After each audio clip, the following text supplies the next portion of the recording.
What's on his mind? Well, seems like he's pretty at ease right now, but probably a little stressed that he still has not won in the rainbow jersey of world champion and running out of time before the world championships come up late in September. Well, he certainly didn't look like he was thinking much about bike racing there, did he? And these are those days where a lot of guys, especially with 3 guys off the front with 60K to go and only 3 minutes advantage, it's not too dangerous. So a lot of guys can be relaxed and just catch up with some of their friends in the peloton. Mark Mullema talking with Dan Martin of the Garmin Sharp team. I'm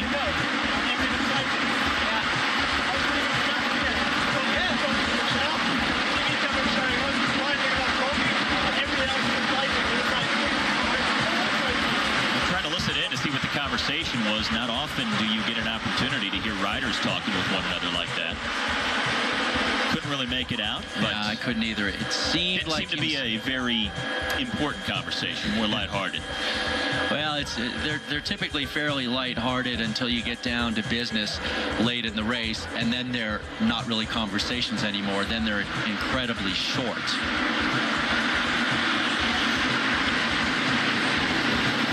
Now, once again, sunny skies, warm temperatures, and maybe one of the hottest days of the race so far because they are heading south into the Andalusia region where it really gets up there in terms of the temperature. And that is Vincenzo Nibali wearing the red jersey. 4th day in this first week. He is worn red. Former Vuelta winner and this year's champion at his home Grand Tour, the Giro d'Italia. So that's where we stand. 3-man breakaway. Just over 3 minutes up the road now with just about 60 kilometers left to go on day 7 of the Vuelta. The main field led by Omega Pharma Quick-Step. They have our 3 leaders within 2 minutes with just over 40 kilometers left to go on this 7th day of the season's final Grand Tour. The race today, 206 kilometers long, one of only 2 stages at the Vuelta this year in excess of 200K. They have one more intermediate sprint to come, no categorized climbs, a largely flat day. Heading into the Andalusia region around Sevilla in southern Spain today. Warm temperatures, sunny skies. The Vuelta known for its rather short stages, not like the other Grand Tours where you get more that are over 200 kilometers. They tend to keep them short, succinct, and to the point. Well, the idea there, Steve, is to make the racing a little bit more spirited and to really just sort of cut to the chase and let's get down to business. These guys today will be out for about 122 miles, so it is a long day in the saddle, no doubt about it, and only 1 minute 45-second advantage for the breakaway trio. Not looking so good for them. They will see the finish line for the first time at that second intermediate sprint, which comes with 31.4 kilometers left to go on the stage. And it's become a pattern in this first week of the Vuelta to make some interesting features stick out on the road. Some technical corners in the final 10K. There are 6 roundabouts within the last 3K today alone. The last one, turning right, is just 700 meters from the line. The road then bends slightly to the left at 300 meters. There's a big right-hand turn just inside of 1K to the line. So there are some turns to deal with inside the final few kilometers as you see how warm the temperature is now. Really getting up there at 37 degrees Celsius. Gogo, I'll let you do the conversion because mentally, if I try to do it on the fly in my head, I know I'd come up with some crazy numbers. So I'll let you take care of that. You think you'd mess it up, huh? I probably would. Instead, I'll just point out that we're under 40K to go. Yeah, well, let's call it 99 degrees, so a nice hot day. And the other thing about the heat is that it gets the guys dehydrated, and tomorrow is a critical day. So today, a day before a big summit finish, everybody needs to be thinking long-term. They need to be thinking about how tough the race will be tomorrow and how they better get their, not only their calories today, but their liquids in. Now, it's an interesting day because with the big mountain day tomorrow, you know the general classification riders are going to sit back and save themselves for the weekend. So you know you have to place a field sprint type of stage ahead of the mountains this weekend. Yet, what the organizers have done is not make it so straightforward, so textbook, that it becomes boring and predictable. They throw in those corners, a little undulation, some roundabouts, just to keep it open-ended and create enough variables that it still makes it interesting going into the finale on a day when you know it has to be a sprinter stage. Indeed. And Steve, these race promoters that put these events together, they're thinking about a lot of different factors. They want to go to a certain town. They want to start in a certain town. They want to lead to an area where they can be close to the mountains and so on. And so they have to put that all into the hopper and figure out how to design the courses. And literally, they have people who go out the whole year, like right after this race is over, they start thinking about next year's race, and they go out and people who are really familiar with the countryside, and they start scouting for areas and roads that they can use in the next year's race. They ask towns for proposals to be part of the race, and they spend the entire next year preparing for the race as soon as this one is over. Ah, yes. Piedra, who was, I believe, in the break for Caja Rural yesterday. He is from the finishing town today, has a lot of family and friends coming out, and they are coming into that finishing town now. You see the 8K banner just behind the riders? That is to where the finish line is set up. Again, they're going to go through it twice today, so the first time is just about 7 kilometers or so from where they are at this point. And that's going to be an intermediate sprint. They'll loop around the town and then come back around to finish the stage.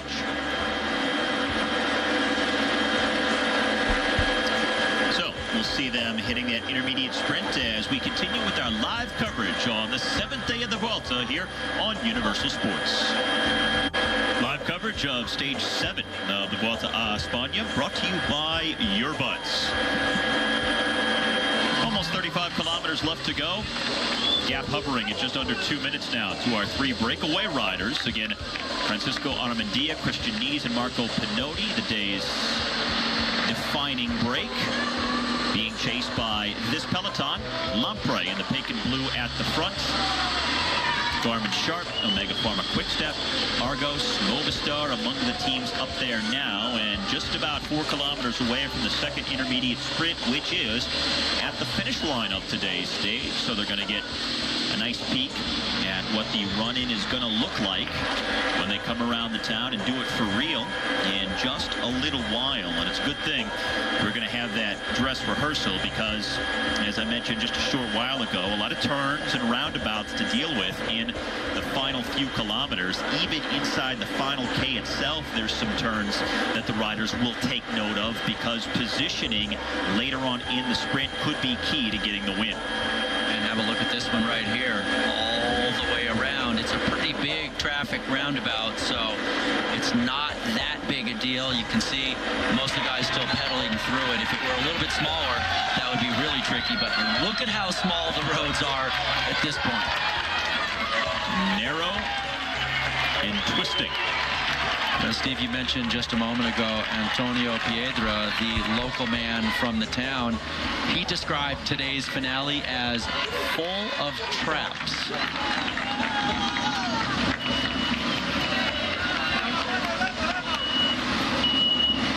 So these 3 riders will be first through that sprint point at the line.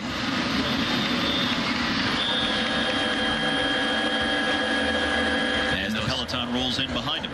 And Steve, those real narrow parts that they hit occasionally, those are the places where the peloton is going to be absolutely screaming before at such high speed, because all the riders know that if they're not in good positions where the road is narrow, there's no way at all to move up. And again, earlier we saw Lee Howard of the Orica Green Edge team with the paper that had the profile and the map for today's stage out on his handlebars, looking at it, getting a sense of what was to come. So now they're going to get an actual look at what it will appear to be when when they finish the stage. So it's an interesting time because the riders get to see it firsthand, then they can discuss it among themselves, have a conversation with the team director, and talk tactics out on the road once they make the big loop. Indeed, and you can see like this right-hander here, and then where the front of the peloton is, that little tiny road. So they got to put that all into their memory, and they're going to have to make sure that they strategize accordingly for the final time they see it. Just about 2 kilometers away for these 3 riders. Pinotti is a very interesting case study in a time trialist because he's not a big guy. He's on the front of this group right now, and yet he's a 6-time national time trial champion of Italy. And in fact, last year he looked like he was really on the way to a medal at the Worlds when he crashed out in the time trial. The thing about Pinotti is he's a perfectionist. He has a very slippery position. He's super aero. He gets very low and very narrow.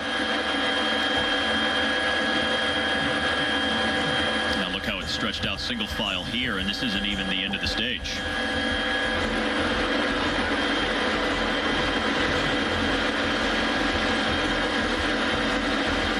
Looks like the field now going under the 2K banner to where the finish line is positioned, but another roundabout just ahead of that.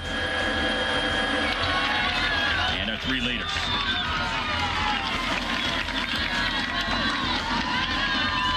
Christian Nies pacing the way for Team Sky. Pinotti from BMC behind him, and then Armandia.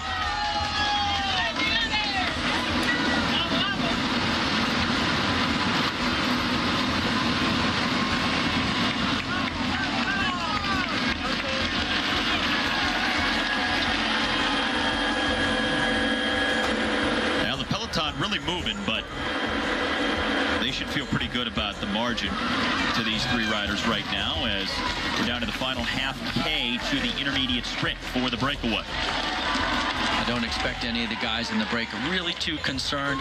Maybe the Spaniard in the middle, Armandia, just to showboat a little in front of his home crowd because he's a Spanish rider. These guys really just trying to work very well together to stay away from the peloton more than anything.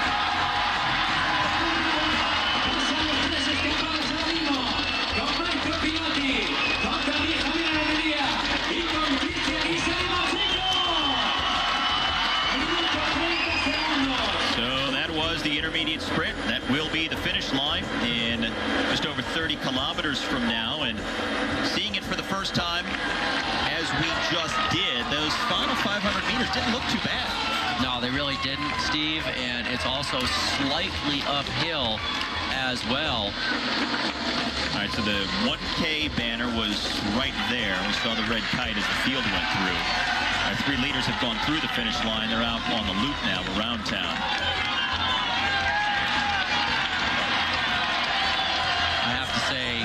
This brings back memories of feelings I had being in breakaways late in the race. You go through a big city like this with large crowds and everybody cheering for you, and it can just give you chills up and down your body because there's so much energy in that crowd, and their cheering is almost like transferring some of that energy to you to try and succeed. So it's that turn, that right-hander with about 700 meters to go that looks like it's going to be the only difficult thing in the final kilometer in terms of messing up a potential sprint, as Katusha will lead the field across the line now. Yeah, just that slight little bend there in sight of the finish line, but pretty wide. Pretty good for a big bunch finish. Pretty straightforward. It should be down to the fast men, but hey, it was pretty straightforward yesterday too, and it was a very unusual finish after all. Well, they only have 6 seconds at the 5K banner, so that's plenty of time for this field to bring them back. Yeah, a lot of different teams now coming into the mix. Orica Green Edge could not do it on their own. So now it's Movistar up there. Like Valverde was second wheel. This is that roundabout we saw before where they went all the way around.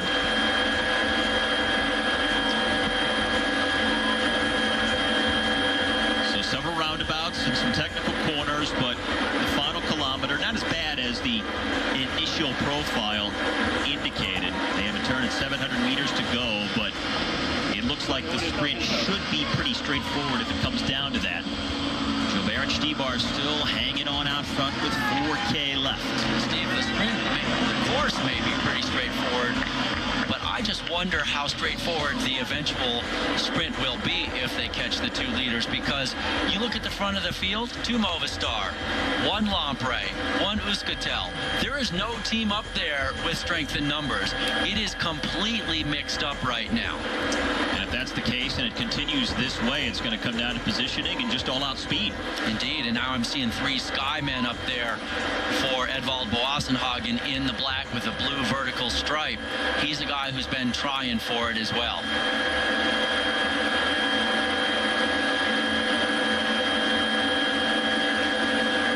It may be a freelance opportunity that a rider takes to springboard to a win.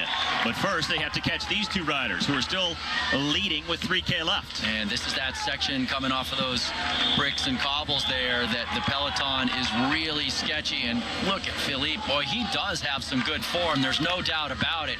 He is absolutely smoking. Now 3K to go. All around these tight corners and the narrow roads, hard to tell exactly what their advantage is over the peloton. Well, now it's 12 seconds, so they've doubled their advantage from the last benchmark on the road.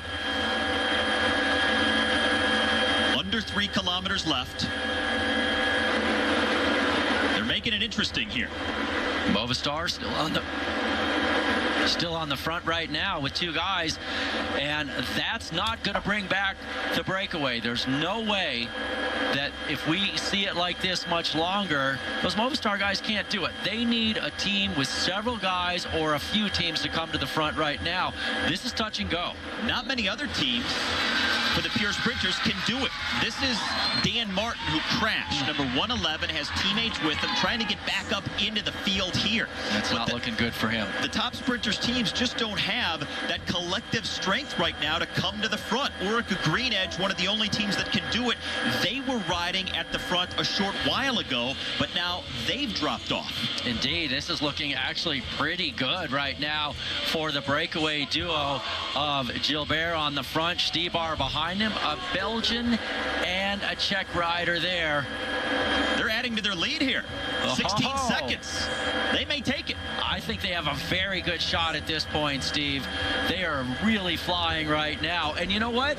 Gilbert has to be careful. He's a good finisher, but he cannot underestimate the newfound speed of Zdeněk Stybar. Stybar was not used to sprinting on the road, and he found something he didn't know he had at Eneco Tour.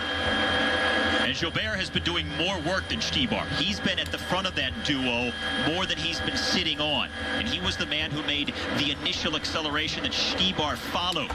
Here they are with 1.5 kilometers left to go. Oh, it is definitely going to be down to the wire. Just like yesterday. Oh, my goodness. And again, it's an Omega Pharma Quick-Step rider. Yesterday it was Tony Martin. Today, Stybar. He's got company in Gilbert. They're trying to steal it from the sprinters here. And coming up on the final kilometer. And no organized chase by one sprinter's team behind. Oh, that plays beautifully into the hands of the breakaway duo. It still doesn't mean they've got it made, but it definitely helps them stay away. There's the red kite, just over half a mile to the finish. I think they got it. Yeah, at this point, I would agree with you. They have it. It's Orica on the front, FDJ there in the second spot. And, all right. And then Argos, so... Who are you thinking, Gogo? Stybar, Gilbert? I would really like to see the lead duo and see if Stybar is sitting on at this point or if he is still swapping poles. If he's not swapping poles, he could take Philippe. All right, there's an FDJ rider in the blue who's launched a move from the field now.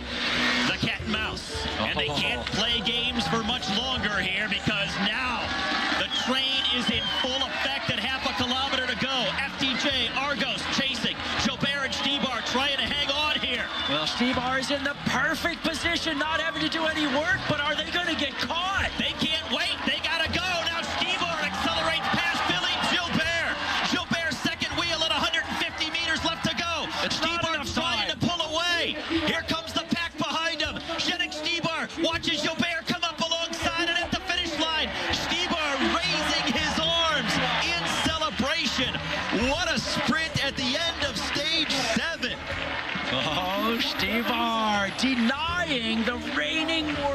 champion. I tell you what, the Czech rider is really showing something special this year, Steve.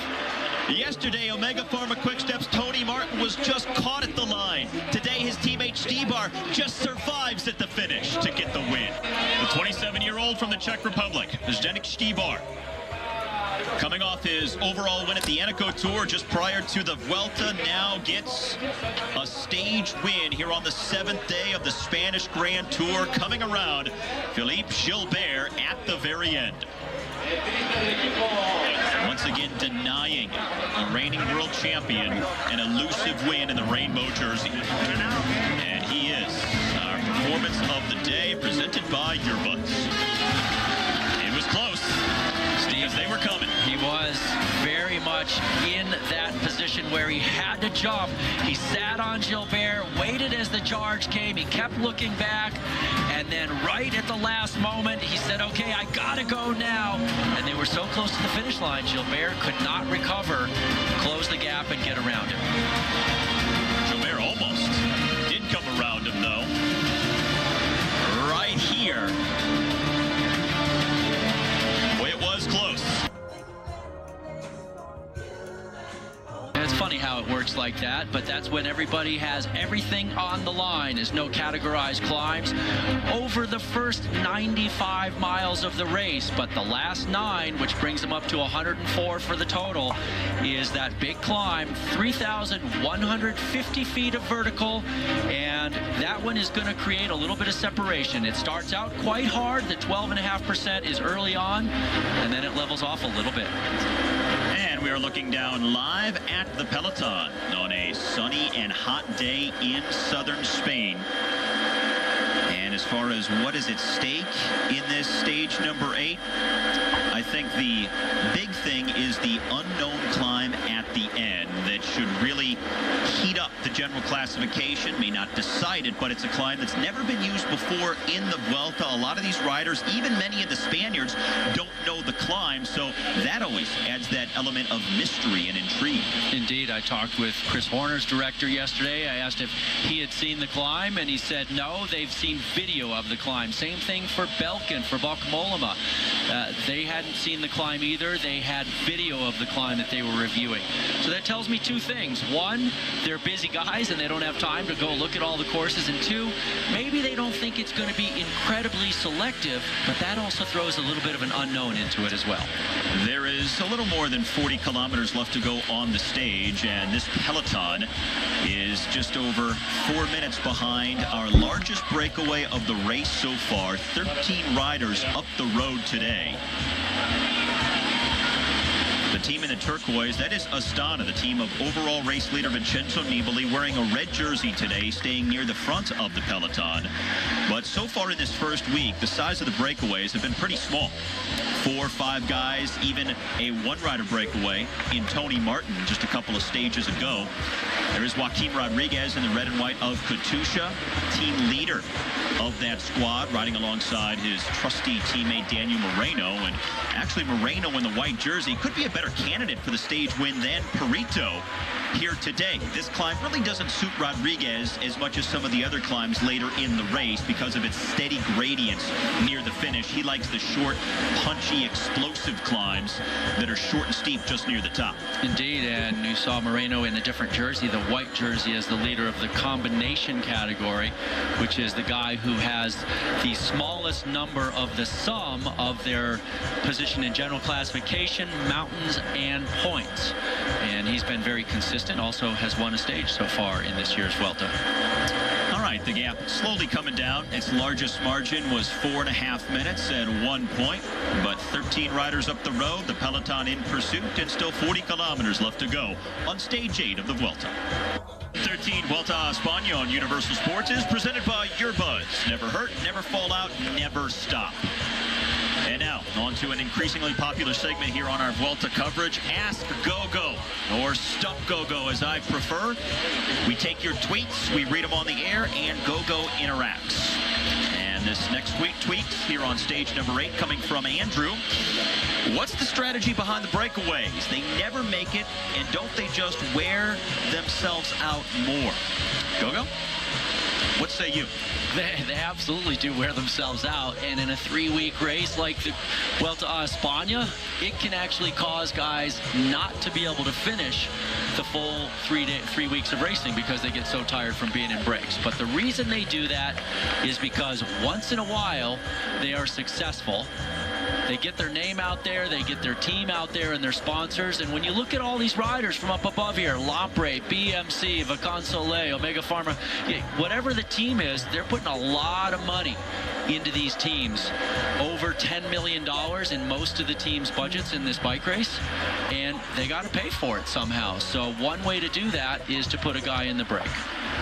And sometimes a rider may be going through his hometown or have friends and family out on the course, so they want to be out front when the race goes through. There's many different reasons why you may be in the breakaway outside of just trying to win a stage. Yeah, and on top of that, let's take a couple of days ago when Tony Martin did a almost 110-mile individual time trial effort. That meant that his teammates didn't have to chase all day. And in very many situations, if your team doesn't have to chase, then if you do get caught from that break later on, one of your teammates can win the race because they're fresh and they've been able to ride the wheels of the other guys who are chasing. It's been very exciting almost every single day, especially at the end of the stages in our first week, with Tony Martin getting caught right at the line, with Philippe Gilbert and Zdenek Stybar yesterday battling it out right before the field was about to catch them at the end of yesterday's stage 7. One true sprint stage won by the Aussie Michael Matthews, an up-and-coming sprinter. So we've seen a lot of action, a lot of drama, and a lot of excitement in the first week. And hey, as we get into week number 2 today, this is where the real racing is about to begin. So the best is yet to come. Indeed, a lot of guys are going to start to get sorted out over these next 4 days of racing that we have up until the time trial on stage 11. We're going to see a lot of changes, and we're going to start to see who is really in this race with the legs to get it done. And let's consider the possibilities of the next 3 days in particular. Michael Charel, number 15 of AG2R, sitting back in the field here. 3 straight summit finishes today, tomorrow, and on Monday. 3 increasingly difficult mountain stages from today through tomorrow into Monday. They get harder every single day by just a little bit every day. So if you're a general classification rider, you've been biding your time so far, how do you approach these next 3 days? What are you looking to do tactically? I think today you're looking to follow a little bit and not lose time, but not necessarily gain a bunch of time. And let's just note here that Matthew Boucher picked up that intermediate sprint there along the way from the breakaway group, but I'm sure they weren't really sprinting for it. The guys are really just trying to stay away from the peloton, most likely. But so today, to answer your question, Steve, you want to mark the other guys that are dangerous.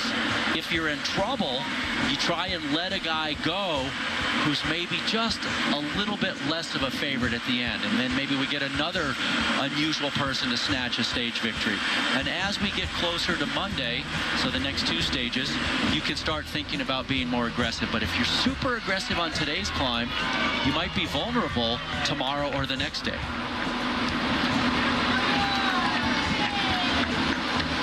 So we're down to the final 35.5 kilometers of stage 8, and this big breakaway, watching their time slip away ever so slightly, 3:22 up the road.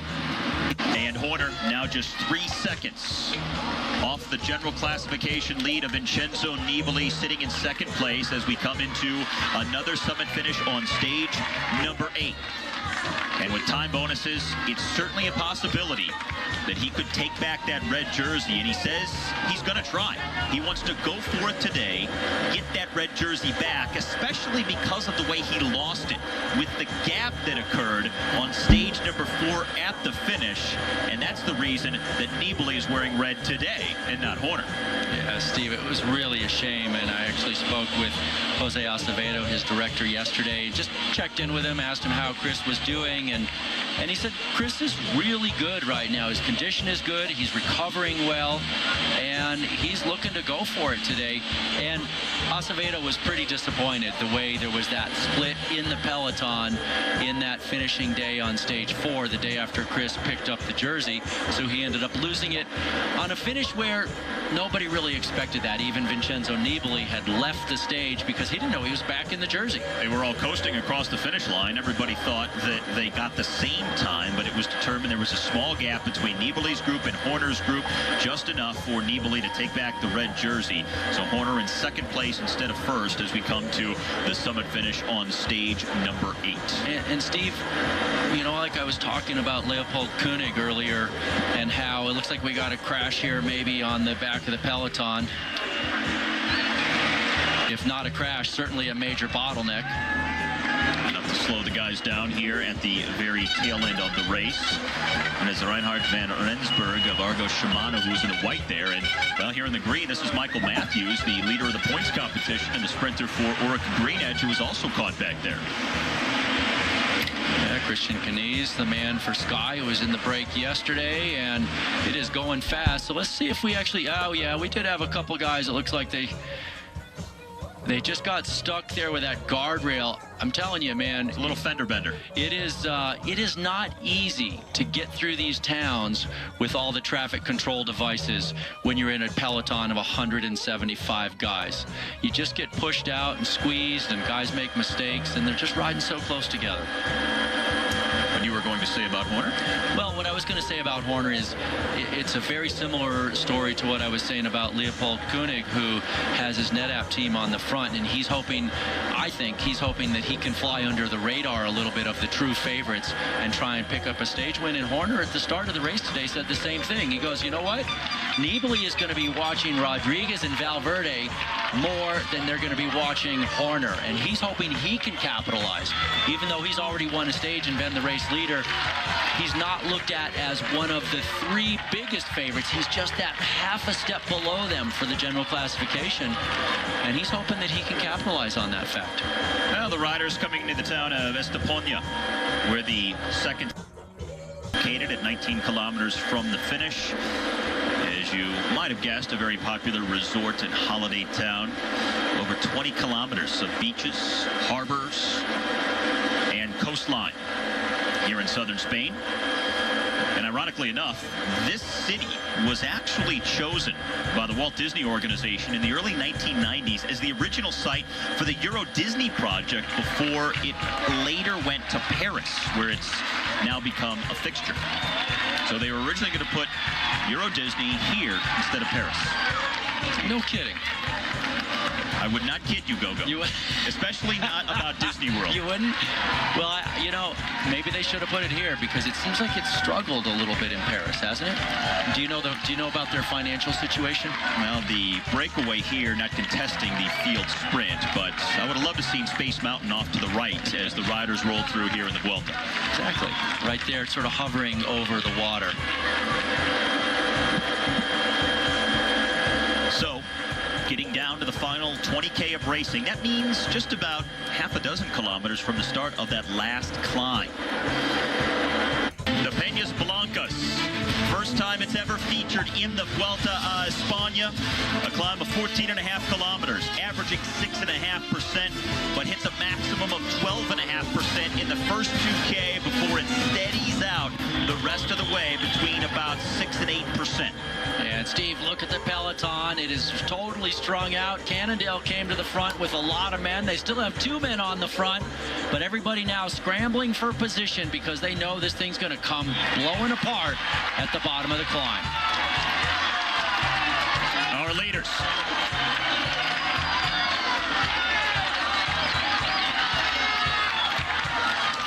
Starting the climb with a 1-minute advantage. And you can see just how narrow it was back there. That also makes things sketchy in the peloton. As you can see, the Garmin Sharp rider there getting rid of any extra weight. Alex Howes, the American, got rid of some food and things he wasn't going to be able to eat at this point in the race, but picking up a bottle there to cool off with.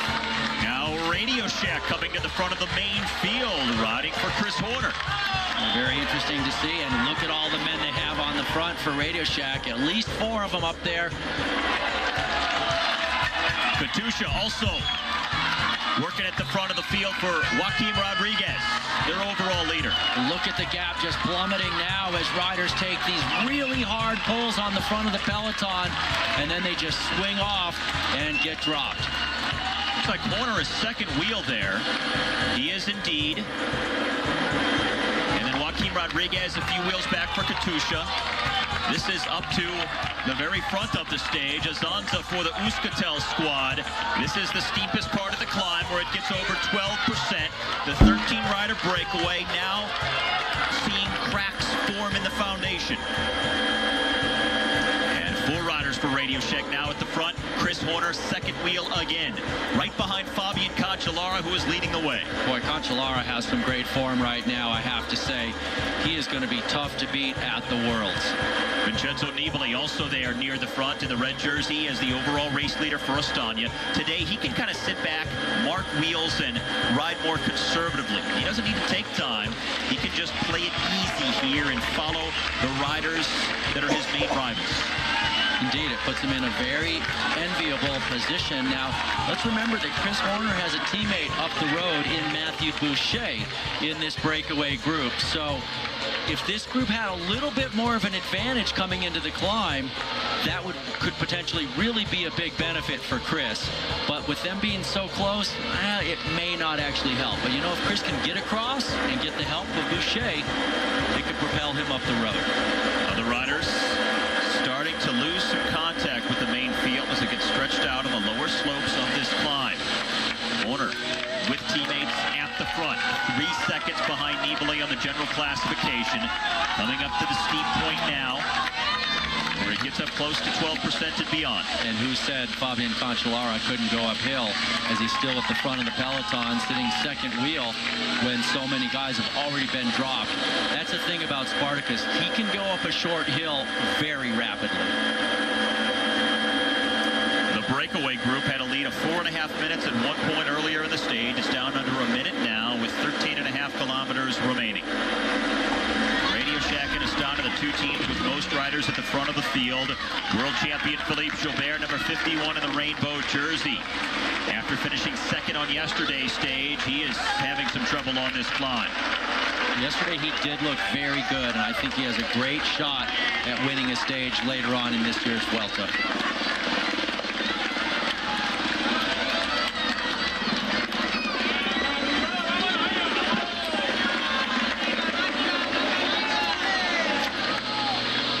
Now back to the front. Cataldo really starting to stretch some legs. Again, he won stage 16 of the Vuelta last year, the 28-year-old Italian for Team Sky. Now setting the pace as the breakaway starts to lose some riders. Cataldo's a very good climber, Steve, and he's starting to show that right now. He's finished 12th overall in the Giro d'Italia last year. All right, Alejandro Valverde is there, number 1 in the dark colors with the green helmet for Movistar. Joaquin Rodriguez in the red and white of Katusha right behind him. Off to their right, overall race leader Vincenzo Nibali. And Christian Meyer coming back from the breakaway group. The very effective domestique on the Orica Green Edge team that usually we see on the front of the field all day, but today he was in the break. This is live coverage of stage number 8 of the Vuelta a España here on Universal Sports, presented by Earbud. Steve Schlanger alongside Todd Gogolski. We are down to the final 13 kilometers. The breakaway coming apart. Their lead under 1 minute to this main field. All of the top general classification riders are here. Look at Fabian Cancellara. After all that work, he's just going to have to just kind of ride within himself here. He'll lose some time today. Not a big deal for him, though. So Boucher at the front, team leader Horner behind.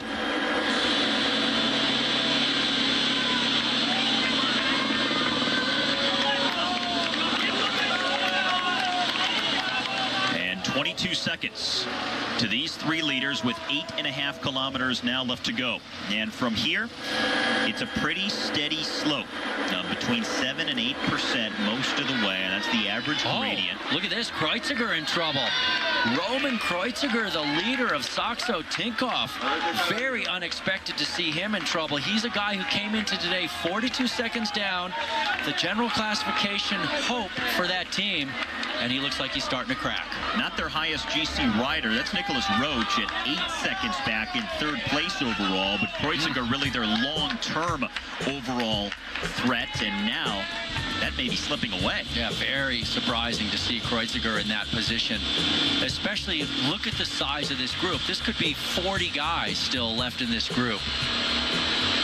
That's certainly a surprise. Horner looking back to see exactly who's with him and how many.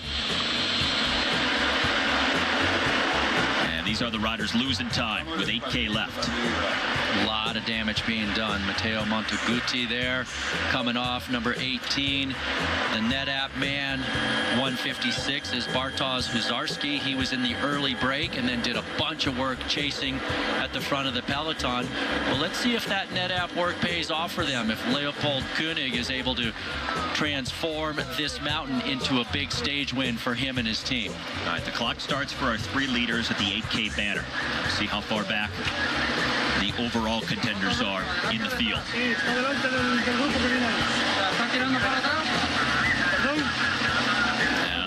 Luis Mate is the name written on the road as the field comes through 17 seconds down.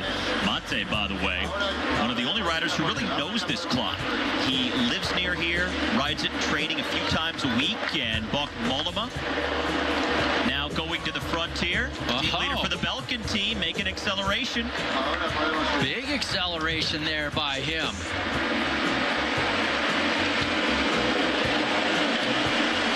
Talked with his director yesterday, Steve, Eric Decker, just to check in, see how Mollema was doing. He says he's feeling great. First 7 stages have been good for him.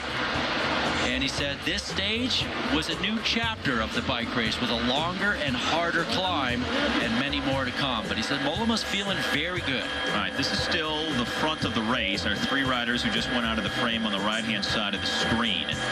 Now, the small group of general classification contenders, next group on the road. So Mollema was making that acceleration, but he's a little way back. Okay. So he was making an acceleration, but he's a little behind the other GC riders, it appears. Yeah, it does appear that way. He just was trying to get back up in there. Mollema is a guy who's good on both long climbs, and he's also very punchy and explosive, but we haven't really seen much long climbing yet in this race, and maybe he's just having an off day. How about Chris Horner, still second wheel, and teammate Fabian Cancellara pacing him earlier. Now Matthew Boucher, who's come back from the original breakaway, he's helping the American out at the front. It's great to keep your team leader right at the front like that so he can respond to any attacks, and he's out of the wind, and that's the benefit of having Boucher up the road in that early breakaway. He can soft pedal just a little bit on the climb when it got really hard, go back, and then have that extra bit of freshness to help out Horner. Peñas Blancos climb being used for the first time ever in the Vuelta a España here today on stage number 8. Beñat and Chosti struggling for Movistar coming off. And, you know, he finished 10th overall last year. 7K left for the small peloton. And it looks like Valls is now gone. So it's Nares here at the front, followed by Cataldo. Oh, look at Nares just grinding the massive gear out of the saddle. And you can see Cataldo just spinning away. But Boucher still a trusty teammate. The two Americans, Boucher and Horner, at the front of the general classification group. And boy, they are coming up on the back of our two leaders very quickly here. Just 10 seconds down now with 6.5 kilometers left.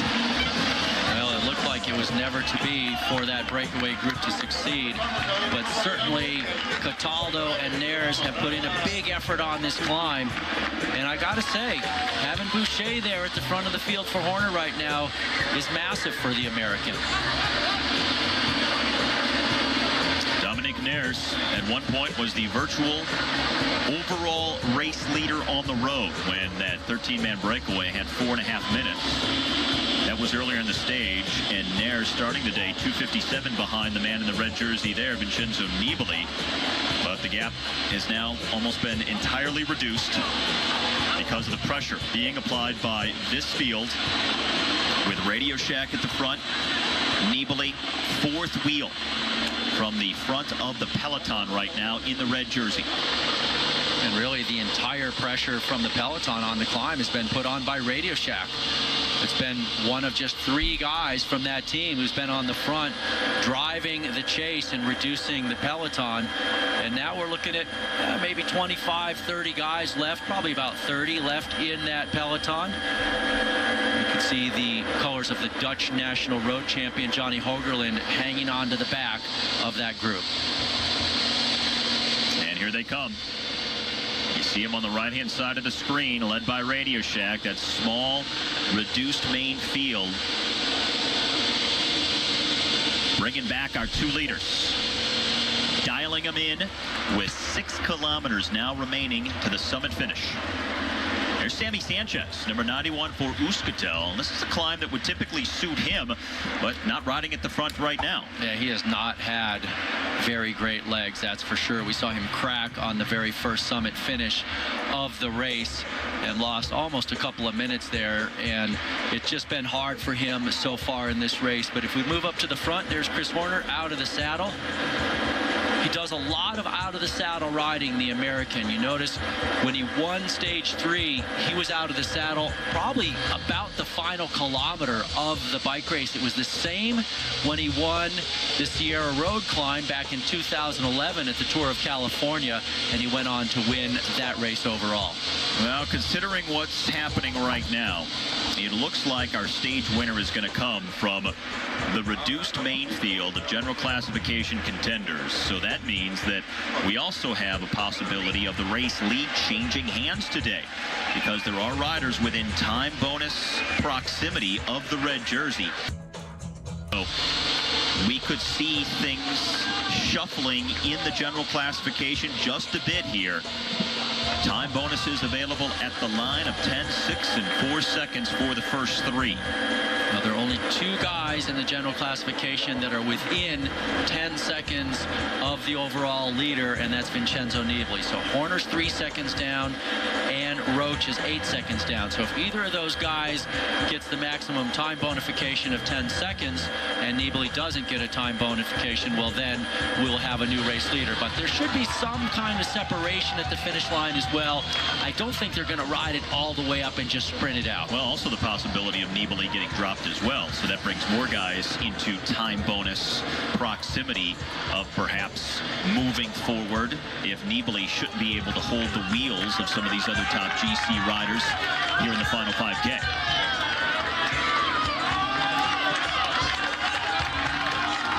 The handshake signifies that the breakaway is finally over.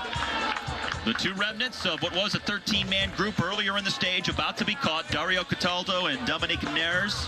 Small field of overall hopefuls coming through with 5 kilometers left to go to the summit finish that's being used for the first time ever in the Vuelta a España, the Peñas Blancas.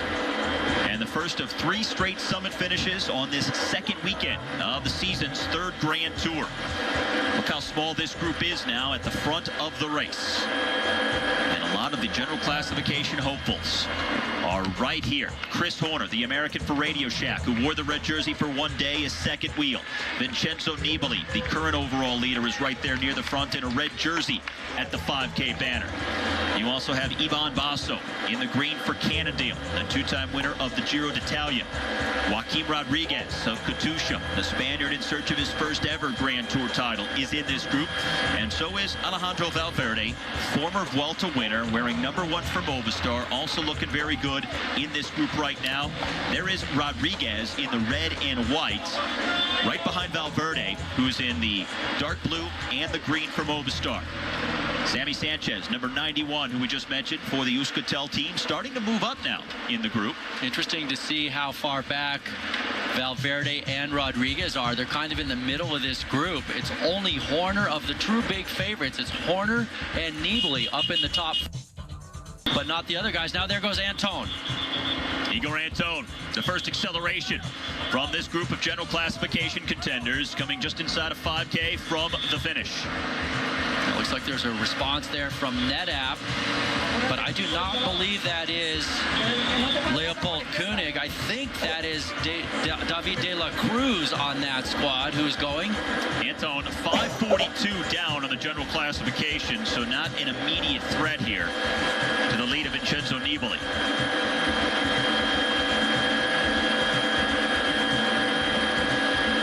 That's an Argo Shimano rider.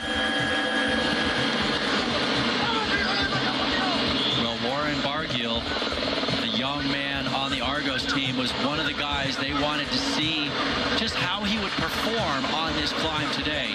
He's kind of an unknown quantity in this type of competition with a climb like this. Well, the Euskaltel team is disbanding at the end of the season, looking for some final results to go out on a high. And that is Barguil of the Argos Shimano team, now second on the road behind Antone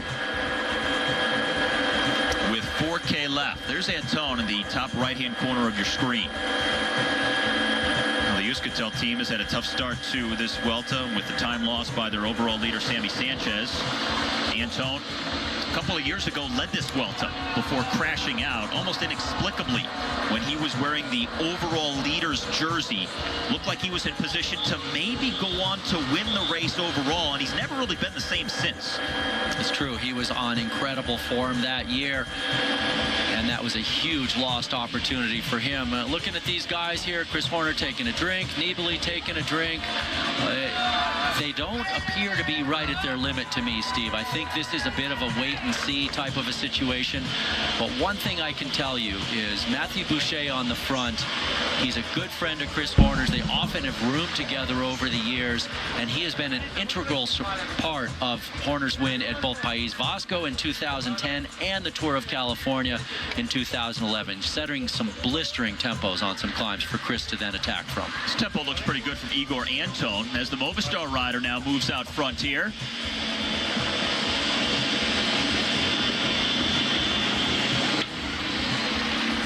Now that is Eros Kopecky, number 2. He's 52 seconds behind Nibali in the general classification. Alejandro Valverde, of course, is the team leader, 21 seconds behind. He's sitting back in the group. And now other riders going forward. Horner has to respond. Astana, Katusha. And that is Chris Horner that's leading the chase there. And I'm looking for the red jersey of Vincenzo. So Horner is on the gas. Ivan Santaromita for BMC, the Italian champion, is the man who really got the hostilities going. Horner came up to his wheel. Here's our leader, Igor Antone, with just over 3 kilometers left. And now more action coming from that group. Horner. Oh, big attack by Chris here with 3K to go. And nobody able to follow the 41-year-old American. Nibali's a few seconds back, about 4 or 5 wheels behind Horner, who's now chasing Igor Antone, the leader with 3K left. Igor Antone, not a big threat on the GC again. He's 5:42 down, but he is a threat for time bonuses. And Horner would love a time bonus to move back into the red jersey of overall race leader. Antone inside the 3K banner. Horner leading the chase. Nibali coming up. He's now 2 wheels behind Horner. 8% is the slope right here. Oh, Nibali has made it back up. Ivan Basso right behind Vincenzo Nibali. He's going to come around him in the green, number 71, and he's going to go past Horner as well to the front of this group. Well, and I can tell you, Nibali will not mark Basso, but you can see Horner got on the wheel because Horner wants this to be as hard as possible if he's got good legs. You know who else is coming up? Sergio Henao and Rigoberto Urán of Team Sky, a double threat. Oh, yeah, indeed. They're both right there. Urán in front, Henao right behind. Remember, Henao on the first summit finish, he suffered from not eating enough. He bonked, and he he lost time, but they say he's got good form. All right, Antone again, he is the leader. Oh, no, that's actually Sammy Sanchez, who's number 91 and losing contact. His teammate, Igor Antone, up the road. So this is behind with Sanchez getting dropped by the group. And this is all kinds of pain back there as men struggling to stay on the wheels. And now Horner in the wind on his own. No teammates left. And Nibali just marking the wheel. He's glued right on the American. This is Igor Antone leading by 9 seconds. Teammate of Sammy Sanchez, number 92. He's at the front of the stage. 2.5K from the finish. Behind him, Horner at the front, then Nibali, Basso, then it's Sergio Henao and Rigoberto Urán, the next two for Team Sky. Joaquim Rodriguez still there for Katusha as well. And nobody making a move. No one with a big acceleration from the GC hopefuls here as we come up on the final 2K. Basso now getting the diesel spooled up and trying to put a little bit of pressure on those guys. And honestly, for Chris Horner, if he wants to get away, he's going to benefit from other guys going to the front of that group and making it hard so that he's out of the wind and then he can attack after it's been very hard. Time bonuses, 10, 6, and 4 seconds for the first three. And right now, Antone is the first rider on the road. Nibali here in the red jersey getting a drink at the front of this group. Horner just off to his left. Antone with 2K left. Antone is doing exactly what he wanted to do, which was benefit from all the favorites in the general classification, looking at each other and basically neutralizing each other. Meanwhile, he rides up the road and tries to get the stage. Oh, there goes Leopold Koenig, number 151 for NetApp. FDJ now chasing. Leopold Koenig, 48 seconds down on the general classification. Thibaut Pinot is the rider for FDJ, who's just behind, but this is Koenig on the left-hand side of the screen. This is the reason that NetApp was riding at the front of the field earlier to bring back that large breakaway. Indeed, and you're not going to see Vincenzo Nibali burying himself to try and bring back Leopold Koenig. You're not going to see Horner doing that either, nor Valverde, nor Rodriguez. These are the opportunists. Yeah, it's a very hard climb, but if you're not marked, it's a little bit easier to get up the road. And look at this, 4 guys now. With under 2 kilometers left to go. There's our leader, Igor Antone.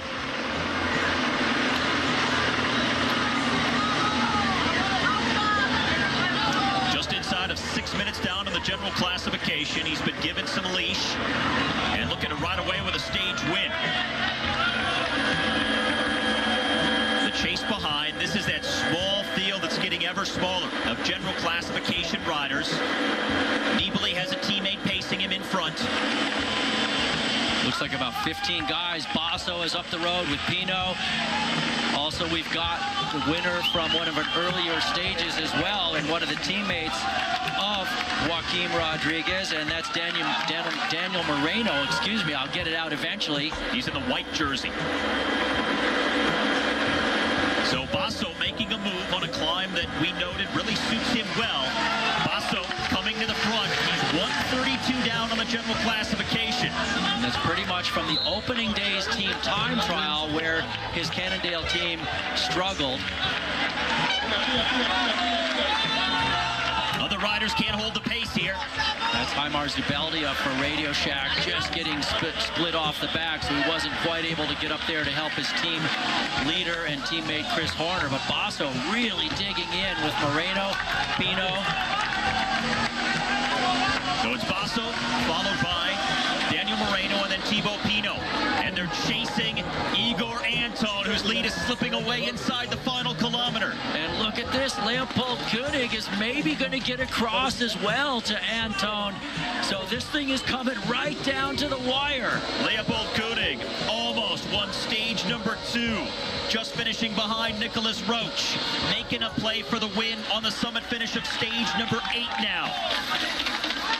Back here, Nibali leading Horner, Sergio Henao, Alejandro Valverde, and Joaquim Rodriguez. Just ahead, Ivan Basso in front of Daniel Moreno and Thibaut Pinot. And at the very front, Igor Anton hoping to hold on to this lead. Oh, and these uphill finishes like this, they just grind away for so long when you're in the final kilometer. It feels like an eternity. And for Anton, that's exactly it right now. Nicholas Roach was in there in that group as well. And now Leopold Koenig goes by Igor Anton. He is the leader and looking to ride away with the stage win. Oh, this would be massive for him and his team. Remember, they're a Division II team. They're invited to the race. This would be the first Grand Tour win for his team. And looking to move up in the GC as well. He's only 48 seconds down. But here comes Basso leading the charge behind. Koenig trying to hang on. Basso now second on the road after 4 hours. I don't think anybody's going to deny Leopold Koenig of the stage win here. Moreno could be a danger man. He's got a lot of pop, and here he comes now with 200 meters to go. Looking for his second stage win. Moreno coming up on the back of Koenig as they hit the final 100 meters. And don't forget about the general classification battle. Nicholas Roach in this group. He comes in only 8 seconds down on the GC. And Koenig is going to hang on. The first ever Grand Tour stage win for the NetApp squad on the first ever summit finish here on the Peñas Blancas at the Vuelta. And it looked to me like Nicholas Roach was third. He gets the time bonus. He's going to ride into the red jersey as the overall leader. Alejandro Valverde also coming up. The Skyriders, Ainao and Rigoberto Urán. And there's Nibali in the red jersey. Crossing over right now, surrendering the red jersey. It looks to me like it's going to go to Nicholas Roach, the winner of stage number 2.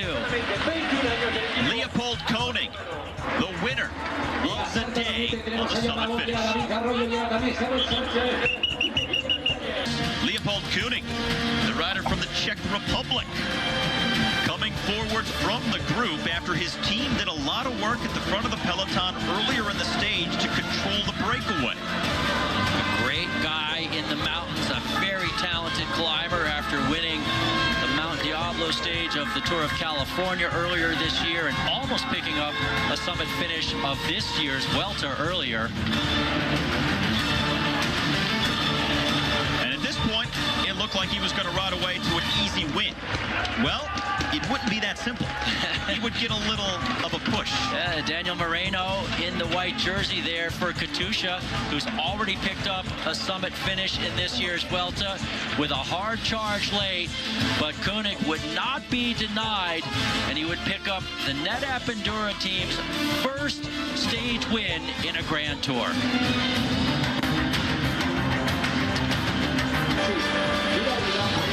As Nicholas Roach, with a time bonus, is now the new leader by 17 seconds over both Chris Horner and Daniel Moreno. Vincenzo Nibali slips all the way down to 4th and 18 seconds back. Roach, who won stage 2, his first ever Grand Tour stage win in his career, and now leading a Grand Tour for the first time ever after 1 week at the Vuelta. And he was turning himself in through all kinds of pain in the final couple of kilometers, but it paid off.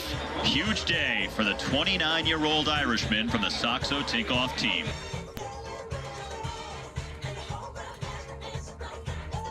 In this second Sunday with the 4th different rider in the red jersey we've seen over the course of the opening week here at the Spanish Grand Tour. And Nicholas Roach, the new leader over Chris Horner and Daniel Moreno.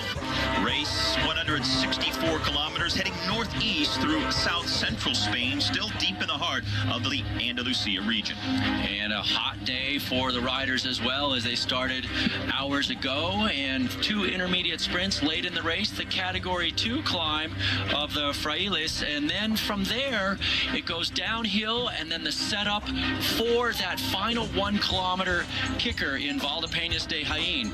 Now what's going to happen is on that category 2 climb, the crescendo is going to start to build, and it's just going to get more intense until they get to that final kilometer when the fireworks are really going to light up. And we are now live with the riders on a a sunny, warm day once again in south central Spain. Temperature in the mid-80s. Mostly sunny skies, riding through some vineyards at the moment, headed towards that final kilometer and the uphill at Valdepeñas de Jaén. There is a breakaway, as you might anticipate, of 5 riders up the road.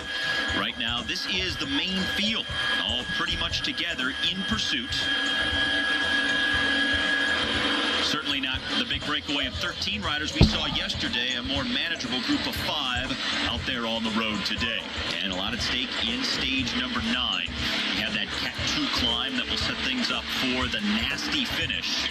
And you have to wonder, will this be the day that Katusha really sends the strike force out in Moreno and Perito? They both know the climb well. Rodriguez has won on the Valdepeñas de Jaén before, and he needs to make up time. He's over a minute back on the general classification. Indeed, he does need to make up time. His teammate Daniel Moreno sits in 3rd place in the general classification at 17 seconds, tied with the American Chris Horner, who's in 2nd. And Moreno is a big card that the Katusha team can play today as well. All right, so our 5 leaders are on the left. The peloton on the right, separated by less than 3 minutes. Margin was close to 6.5 earlier in the stage. Here are the names of the riders in the move, and one of the most prominent names from Vacansoleil, the rider right here, the Dutch national champion at the front, Johnny Hogerland.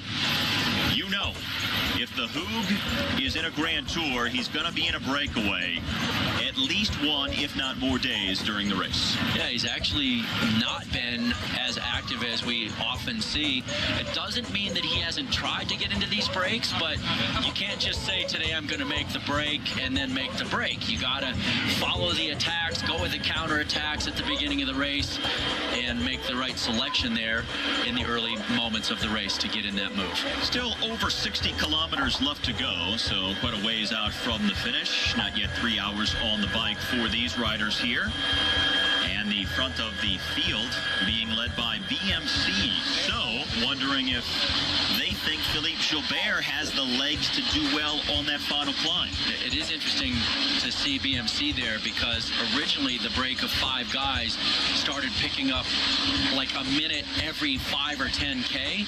They got up to over 5 minutes, and then Katusha went to the front of the peloton and brought it back in, reined it in a little bit. And I thought at that point maybe Katusha would ride the front the entire way, but apparently they've gotten it close enough now that they have sort of relaxed their troops a little bit and let some other teams come to the front. And the rider for FDJ there, the 26-year-old Frenchman Anthony Roux, rotating to the front, along with the aforementioned Johnny Hogerland in the break, Luke Rowe of Team Sky, Francisco Aramendia of Caja Rural, and Lloyd Braun of AG2R. Rowe there, you can see just how thin the jersey is. You can see the strap of his heart rate monitor. This is Aramendia. It's almost every day that we see him in the breakaway. I believe this is his 3rd big breakaway of this year's Vuelta. And right there, I was just kidding, it's not Lloyd Braun, it's Lloyd Mondry. Just a quick Seinfeld reference for you. Go. See, I didn't even catch it. That's how out of it I was. I just tried to slip it in there. That is Lloyd Mondry, the 31-year-old Frenchman for the French-based AG2R squad. Completing his 10th season as a professional, by the way. So a decade in the pro peloton for Mondry as of this year. Those Seinfeld references, I mean, those are references I should actually pick up. It's a show that I enjoy watching. I would hope. It makes it more fun when you do. Yeah, I apologize. All right, so 2.5 minutes now for the breakaway with under 60 kilometers left to go.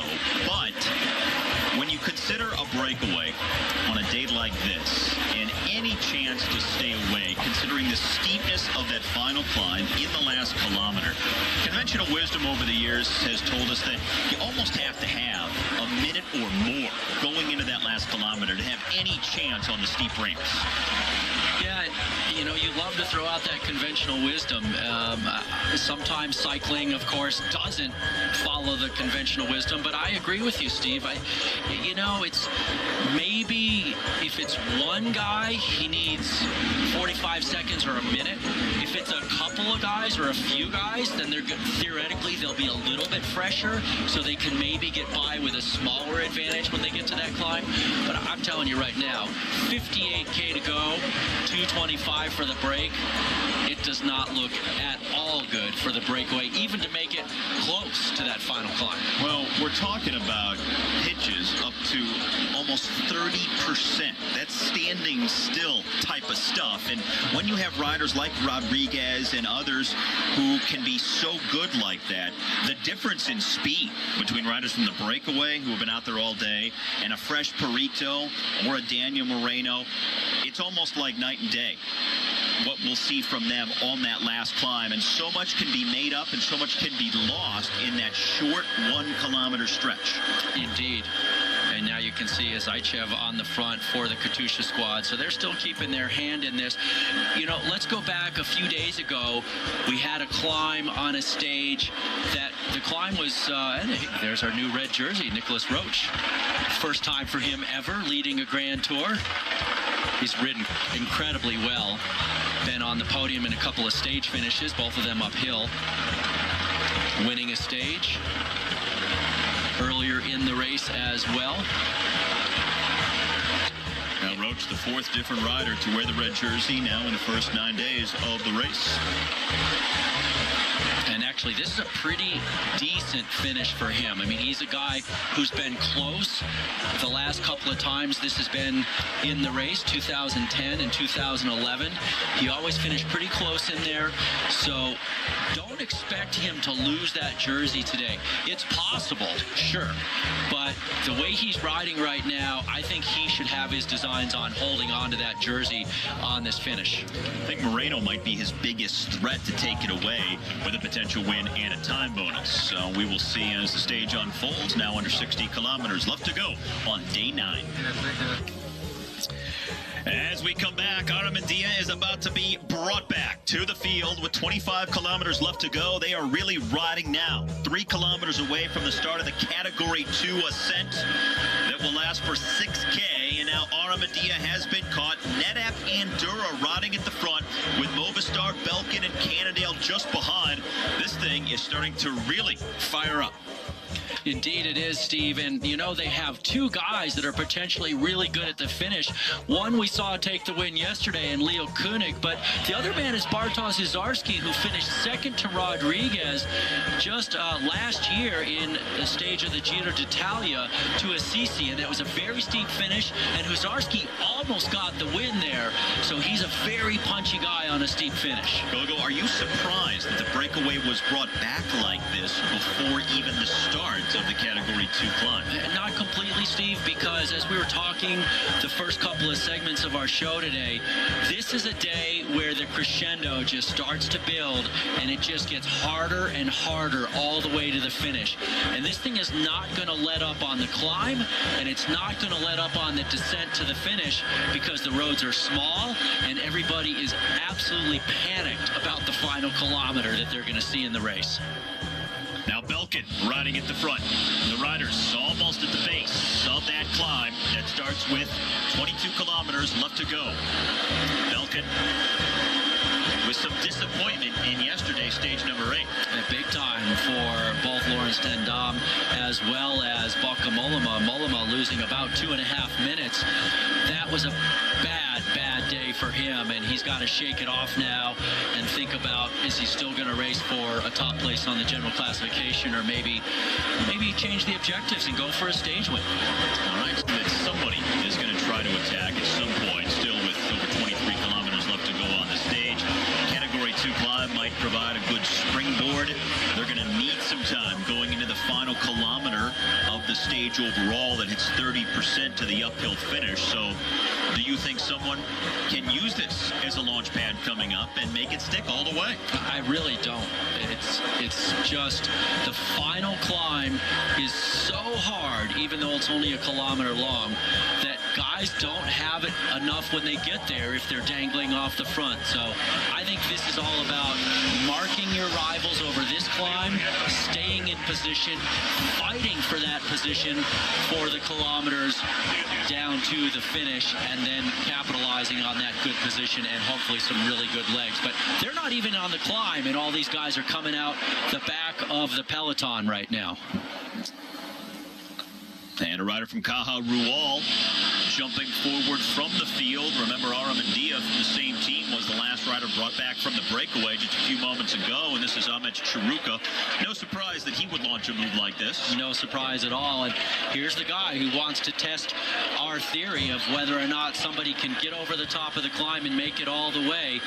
And as I mentioned a moment ago, they're not really on the climb. Well, I say climb in quotation marks because, oh, look at this. We have a crash and a complete bottleneck.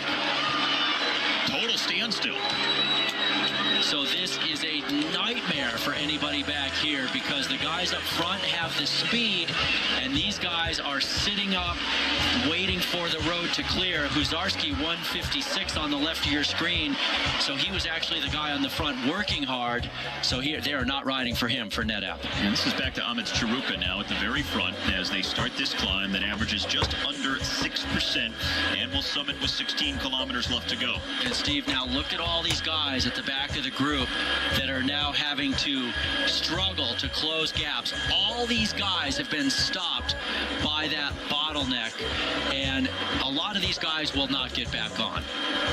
And I was mentioning the climb in quotation marks because the event says that it starts with 22K to go, so they're finally on it, but they've been climbing for a while already. And for the folks who didn't see, you did literally put your fingers up in quotation marks, so you weren't fooling around.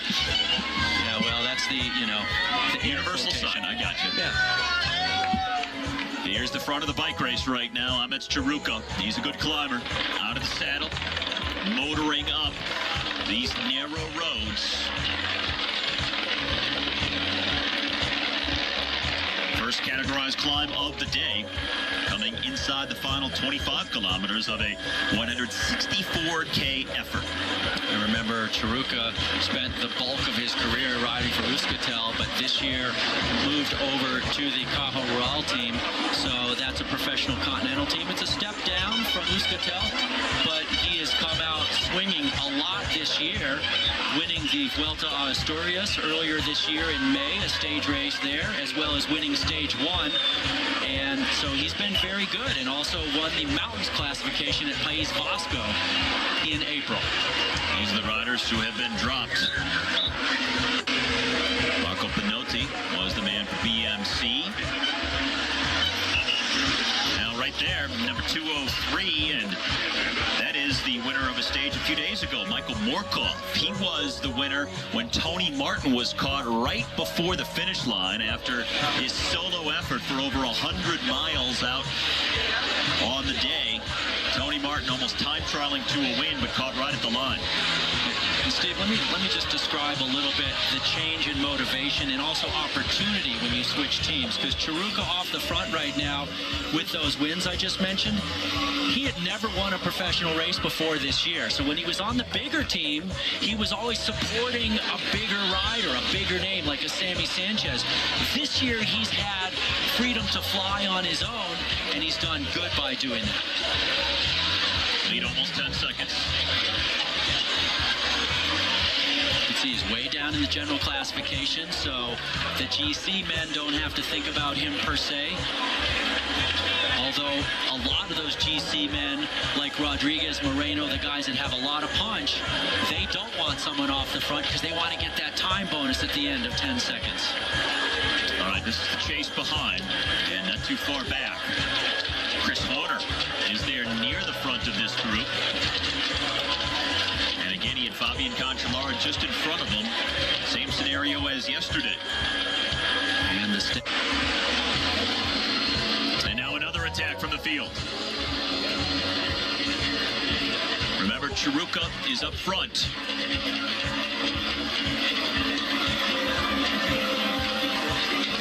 Yeah, that's Robert Kieserlowski. Now the Radio Shack Leopard team has that special jersey. That's right, he's the Croatian national road champion, so he goes up to Chiruka and has a lot of suds as he pushes the pace immediately. And just seconds behind the peloton. Summit at 16K from the finish, so 3 kilometers of climbing left to go. So very interesting to see Kieserlowski. You can see Horner in the white jersey with a blue helmet, about 4 guys back from the front of the group. Horner now has a teammate up the road in Robert Kieserlowski. And, you know, that could potentially be a springboard for Horner to try and do something, but my guess is this is more Kieselowski striking out to try and do something on the stage. Just keep a little pressure off of Horner and force the other GC men and other teams to do the chasing. Chiruka didn't last long out front, so Kieselowski the only man ahead of this field now. Stahl thinks that Boassenhagen can win a stage of this year's Vuelta. He was in a lot of pain with his shoulder at the Tour de France as a Cofidis rider now also launches a move off the front of the field. Well, people sensing just a little bit of a lull at the front of the peloton. Let's see if Kieselowski is going to get on that one, and the answer is no.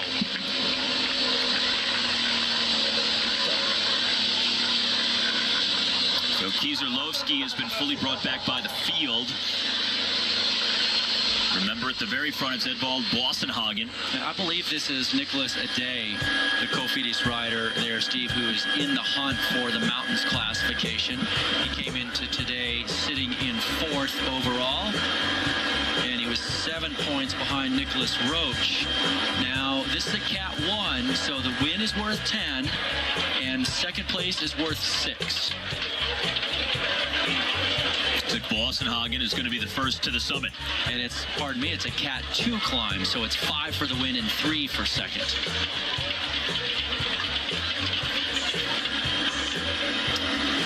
Movistar now with 3 riders at the front. Valverde is the 3rd rider in line with Chris Horner sitting on his wheel. Joaquim Rodriguez not too far behind for the Katusha squad in the red and white. Other riders having trouble at the back of the field. That is Steve Chanel, number 14. Picks up the water from a spectator, pours it over the body. These are hot, hot climbs. You don't have that cooling effect of all the wind. Nice to get some water on the system, and Boassenhagen first over the top. Let's see what he's got to back that up with now for a potential stage bid. It's going to be tough. So some tight technical corners and a somewhat tricky and twisting descent coming up. Looks like Chris Horner missed grabbing a bottle on the overhead. Adey second over the climb, and he's going to, looks like maybe he's going to press on. Nope, he's kind of sitting up. Been in multiple breakaways in the first week of the Vuelta.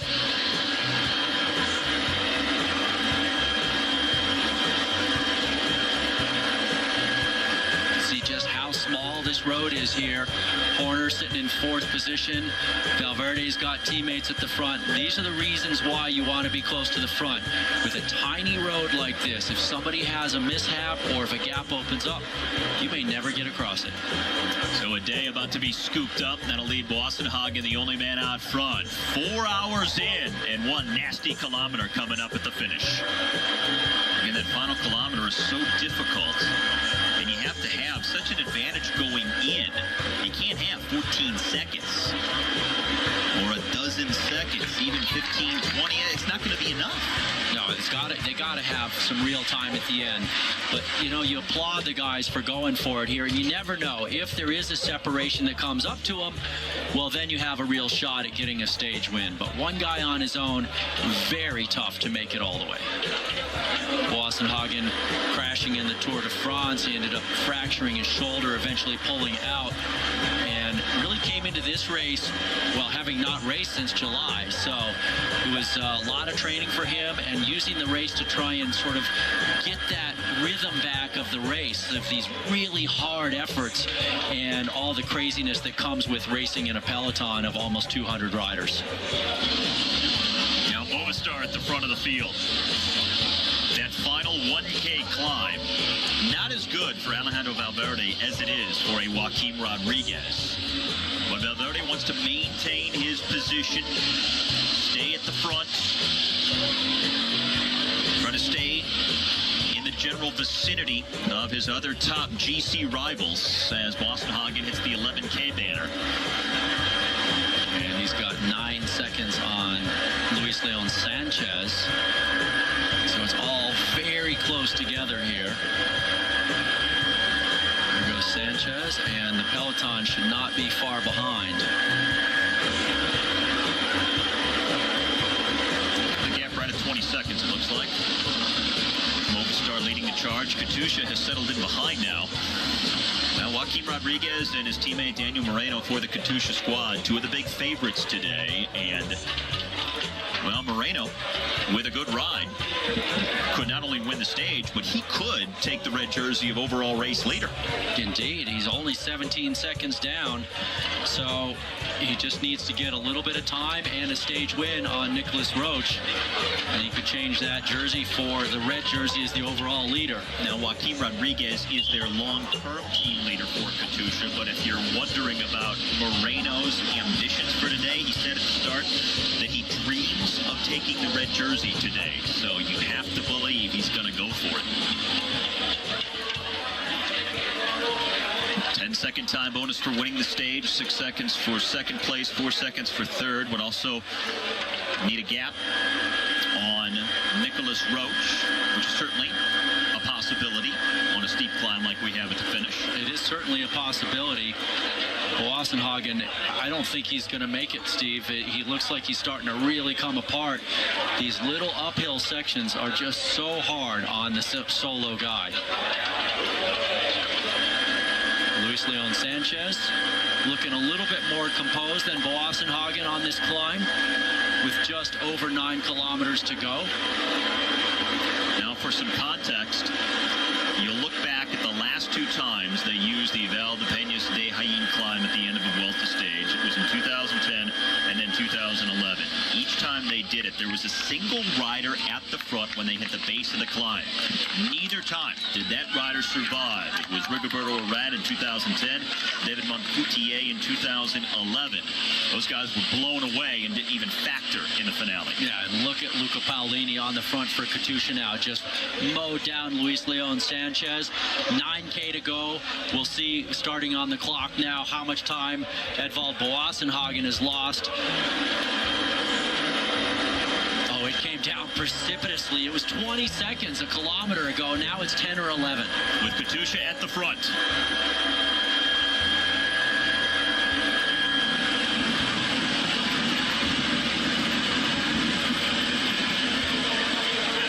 Boassenhagen, a great bike handler. He's a very all-round rider. He's got a good sprint. He's good at climbing on long climbs. He's good at climbing on punchy climbs. So he's got the chops. It's just that when you're by yourself, you're doing so much work. And right now, you think of the other guys who are going to be attacking the final climb. Guys like Rodriguez, Moreno, Horner, Valverde. All those guys are sitting on a wheel in the draft, coasting on this descent, while Boassenhagen is having to throttle it. Now, go.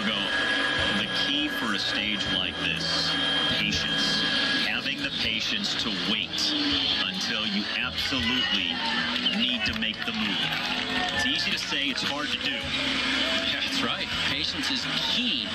And we may see the winning move on that final climb come inside the final 500 meters. It may explode immediately, but guys just following whoever's taking the early initiative, and then finally when things start to settle down and guys really start to get bogged down, someone attacks late. Well, Joaquin Rodriguez, certainly the big favorite because of his acumen at steep uphill finishes like this. Going back to 2010, he attacked too early, ran out of gas. Igor Anton went away in the final 300 meters and won the stage. So even Perito, being as strong as he is on this type of a final climb, once we get there, he even went too early and didn't have the patience, learned his lesson, came back in 2011, waited until later and used that to win the stage a couple of years ago.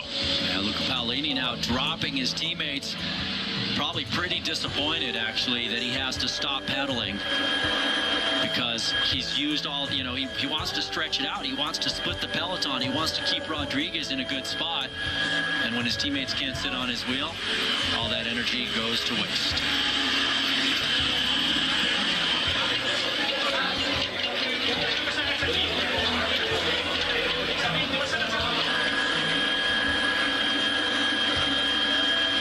If you're one of the general classification hopefuls, and you're not good on the steep pitches, and you know you have one coming up that hits almost 30%, how nervous are you right now? What's the anxiety level like?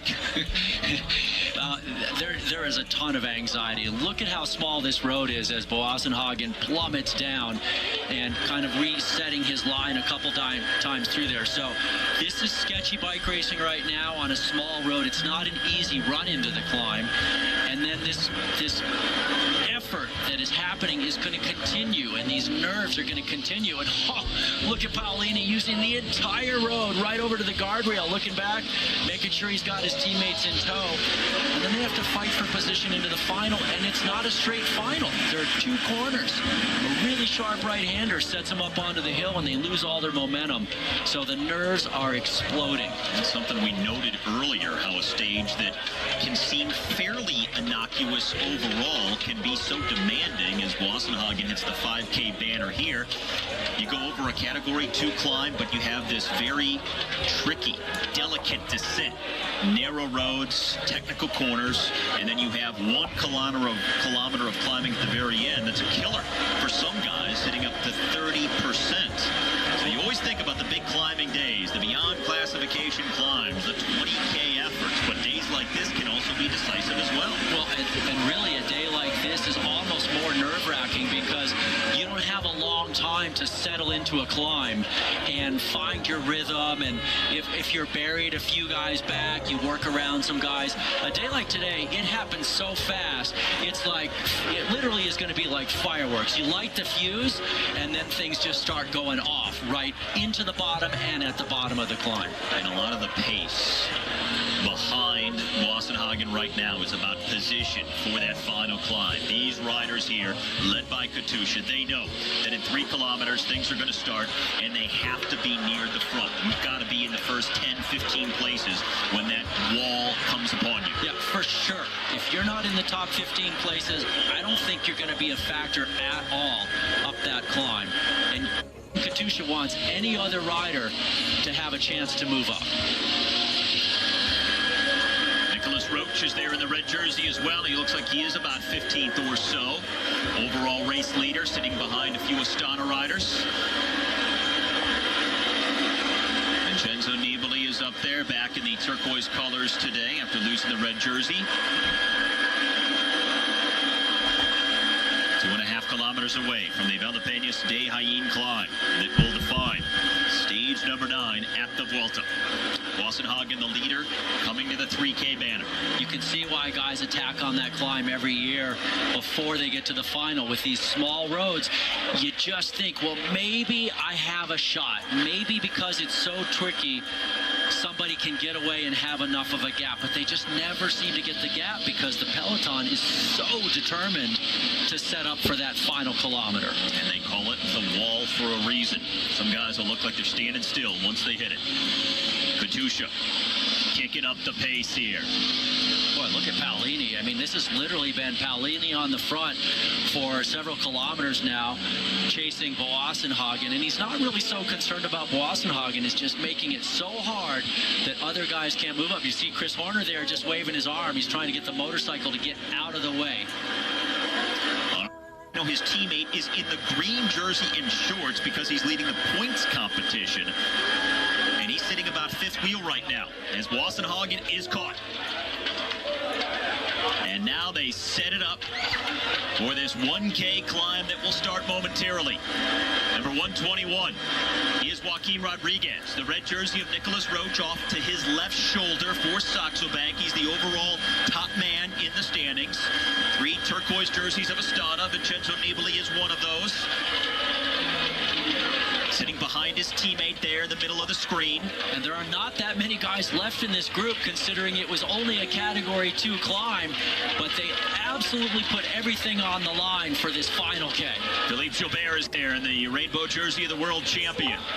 Chris Horner's a few wheels back in a white jersey for Radio Shack. Ivan Santaromita is there, the teammate of Philippe Gilbert. Do you rule him out for this stage? I don't rule him out, but I think it's got to go more towards Gilbert for BMC today.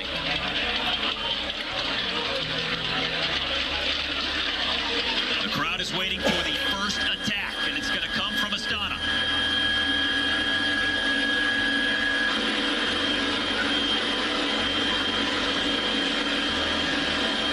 As they make the left-hand turn, and they start the final climb to the finish.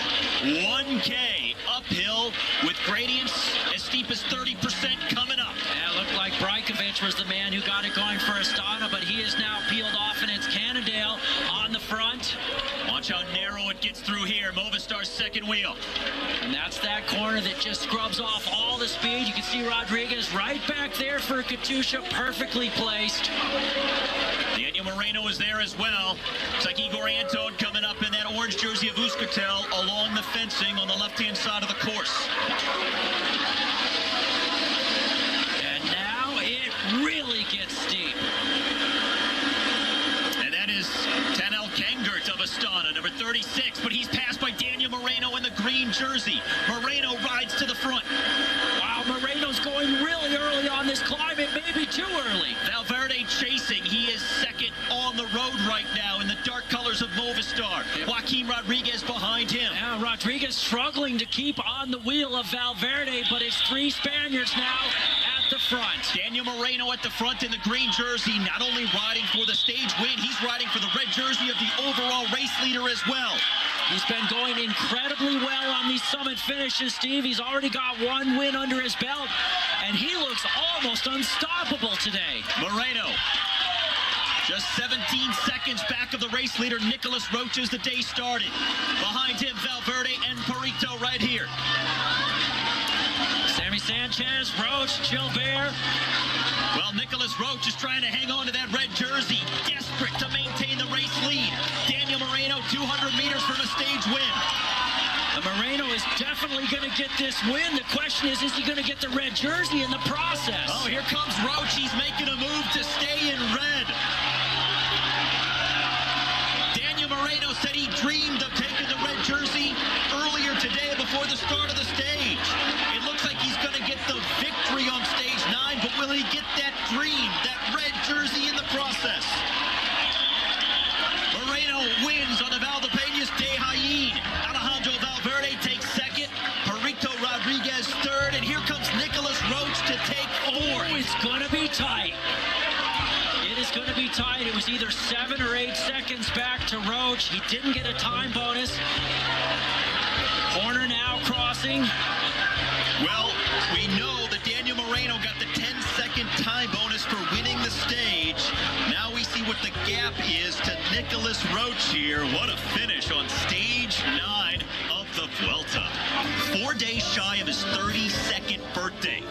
And now the 5th different rider to wear the red jersey of overall leader after the first 9 days of the Vuelta a España. It has been exciting so far, and for Daniel Moreno, today's a dream come true. All right, the new overall standings after 9 days of the Vuelta. That is the literal top 6 with Daniel Moreno.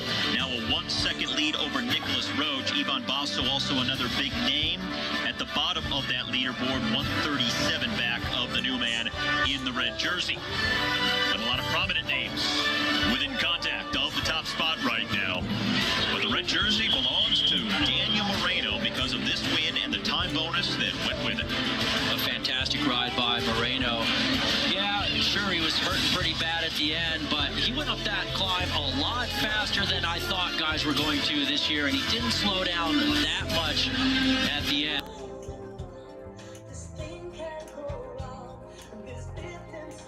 Was this morning in the neutral zone before the actual start of the race. The red jersey among several riders hitting the deck. What a way to start.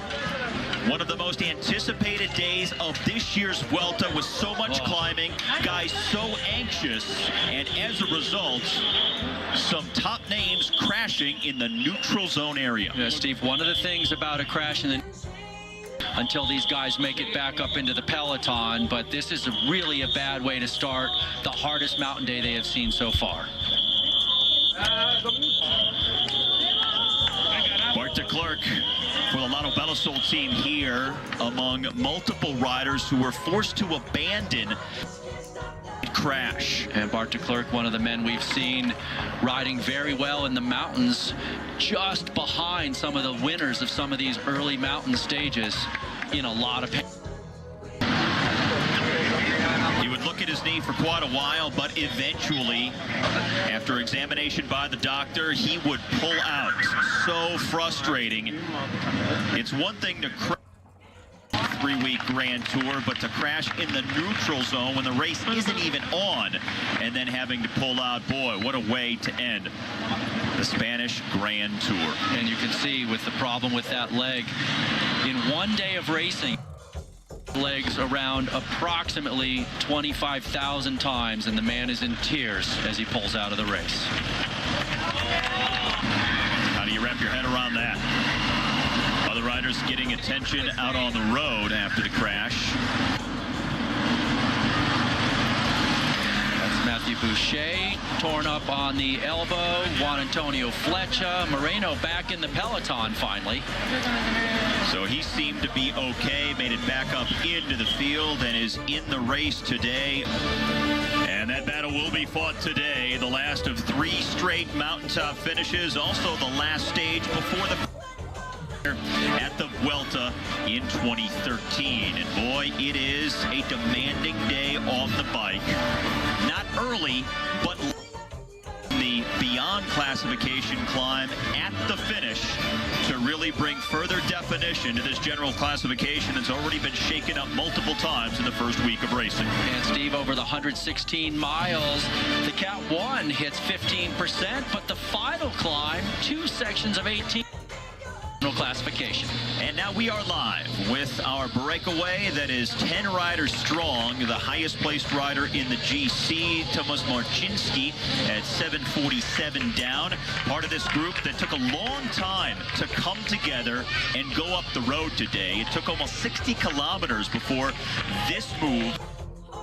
The teams of the general classification leaders decided to let them go up the road. It's been a very active day, a very aggressive day of racing, highlighted by that crash we saw in the neutral zone at the start, featuring the red jersey of overall leader Daniel Moreno, who is back in the main field now, a field that trails our 10 leaders by and Katusha on the front, but they are down a man from that early crash. Alberto Losada has pulled out of the race, been forced to abandon. That certainly hurts them, as every guy you lose means you have one less soldier to get the work done on a very demanding day like this. Well, so much at stake on this stage, number 10. 15% grade is only a couple of kilometers from the finish line, Steve, so it's a perfect place for anybody who's got legs left at that point, if they've got someone else with them, to try and crack them. Now the Category 1 climb summits with about 28 kilometers left to go in the stage. And then once they go down that climb, which is sort of technical and can be dangerous depending on the way they ride it, once you hit the bottom, that final climb starts right away, so there is no rest in between. A wicked finale for today's race. 2 intermediate sprints right before the Category 1 climb. So it's all sort of packed together at the end. But even earlier today, the race was pretty hilly. It just didn't have categorized climbs per se. And our 10-man breakaway now going through the second of the 2 intermediate sprints on the stage. So those are now in the bank, and all that's left are the 2 climbs inside the final 35 kilometers. Now today's stage overall, 187 kilometers heading south, and in the general classification, the top 5 separated by half a minute. So it's not impossible that we could see another lead change by the end of the day. But given the way our new leader, Daniel Moreno, is climbing, judging by his form, you have to say he's a pretty good bet to hang on to the overall lead by the end of the day. Wouldn't you say? I would say a pretty good bet. I have a feeling that Nicholas Roche, who is only 1 second down, sitting in second place, will have a hard time challenging Moreno in today's finish. Vincenzo Nibali, he's sitting in third, down 19 seconds, and Valverde in fourth at 22. So maybe those guys will try an assault on the red jersey as well. And don't count out the American Chris Horner, 5th place, 28 seconds down. He wants it, but he's heavily marked after his earlier stage stage win in stage 3, and he knows now that they give him no leash. The reason it took so long for this breakaway to get formed, almost 60 kilometers in today, is because everybody knew that coming in it was going to be a hard day. It was the stage before the rest day, so there was a good chance a breakaway could make it to the finish. So everybody wanted to be in the move. Multiple guys were trying. Earlier, we had a group of 21 riders who went off the front. That was too many. The GC teams brought it back, and then other guys started to go forward as well. As you see, 2 riders who have been kicked out of the race, Thomas DeHent and Andrew Thun. We'll get to that in just a moment, but a lot of guys wanted to get in the move knowing that it had a chance to make it to the finish today, and that's why it just took so long for this 10-man group to form at the front of the race. And so, yeah, it's just one of those days where it's incredibly aggressive and everybody wants to be in there. And it just takes that right combination of riders, but it also takes so much pressure from the riders that eventually the peloton can't hold them back anymore. Oh, Bob Poles here. Number 211 for Vacon Soleil. Moving up through the field, and going back to DeHent and Fenn, they were kicked out of the race because apparently earlier in the stage they took an illegal tow from the car. We didn't see it. It was before we came on the air, but it was obviously serious enough to not only get some kind of a fine or a penalty, but to kick 2 riders out of the race because of that. I mean, they must have been holding on for a couple of miles. Yeah, like, I mean, I don't know if I've heard of that. Yeah, it's definitely fairly unusual to hear of guys being kicked out for holding on to the car. So it must have been fairly egregious, but as you mentioned, we don't really know. We're just getting the reports that they've been kicked out for towing, and we haven't seen the images of that nor heard of exactly how long they did hang on to the car. All right, not wasting any time today. They are on the first of the 2 climbs here, the Alto de Monaquil, an 8.5-kilometer climb, averaging 7.5%. It will hit a maximum of 15%. Just about 5K into the climb, so roughly 3 kilometers from its summit. And the gap coming down. Our 10-man breakaway had a lead of over 5 minutes at one point, now down close to 2.5 with 36K left. Now, this is very unusual to have so many race days and so many hard days in a Grand Tour before the first rest day. A lot of times it comes on the second Monday of the race, which would be today. Well, and realize again that this is the 5th uphill finish of this race. So we've had 4 already that have been pretty selective, and this is day number 5 of 10 that have had a mountain at the end. And with time bonuses, of course, at the finish line, 10, 6, and 4 seconds for the first 3. We could see another change in the overall leadership. We could see some movement at the top of the general classification. The time bonuses were certainly the determining factor that moved the red jersey yesterday when Daniel Moreno won the stage, got the 10-second time bonus, and then took over from Nicholas Roach, the previous leader, now leading him by just 1 second here on day number 10. Cancellara pacing Horner, Basso right there as well. Let's put this climb into context, Steve. 8.5 kilometers, it's just over 5 miles, but it goes up over 2,000 feet in those 5 miles. So this is a really rough climb. It may be short, but it's steep. And these climbs today are much better for the man who we just saw on the screen a moment ago, Chris Horner, than the short, steep climb of the Valdepeñas de Jaén yesterday, which is where Moreno won. Indeed, Chris is a guy who doesn't have that explosiveness for the really short climbs. He's a guy who likes that attrition type of climbing, and he's very suited for today's course. I'm very curious to see how he fares in the finale today.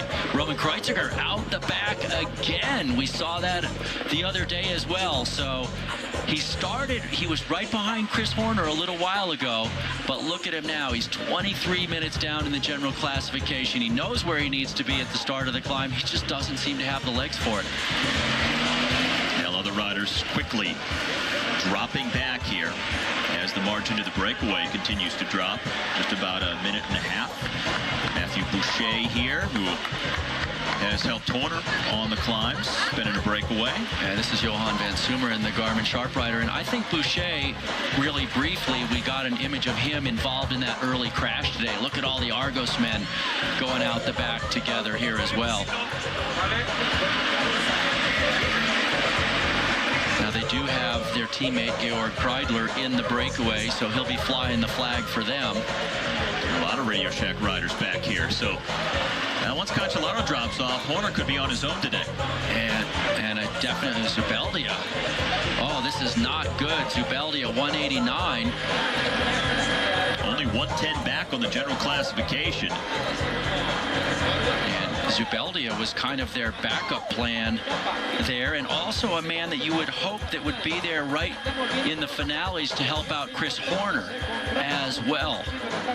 Zubeldia, a multiple-time top 10 finisher overall in the Tour de France. He's a guy, he's not a flashy rider. He's always there sort of lurking with the guys that finish together at the top of the climb.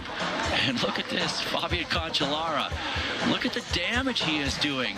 Some major climbers going out the back with Spartacus on the front. Do you think Cancellara expected to be the primary helper for Horner in the mountains like this? Because that's what it's turned into for the Radio Shack team the last several mountain days. Yeah, I can't imagine that he thought that, but I can tell you one thing I'm thinking. With his sights set on the Road Worlds coming up after this Vuelta finishes, he's got to have a real legitimate shot at it. The problem for him is he will be so heavily marked, but he is so strong right now. And these are our leaders. 9% in the slope. And back to the peloton of GC riders, a reduced main field now.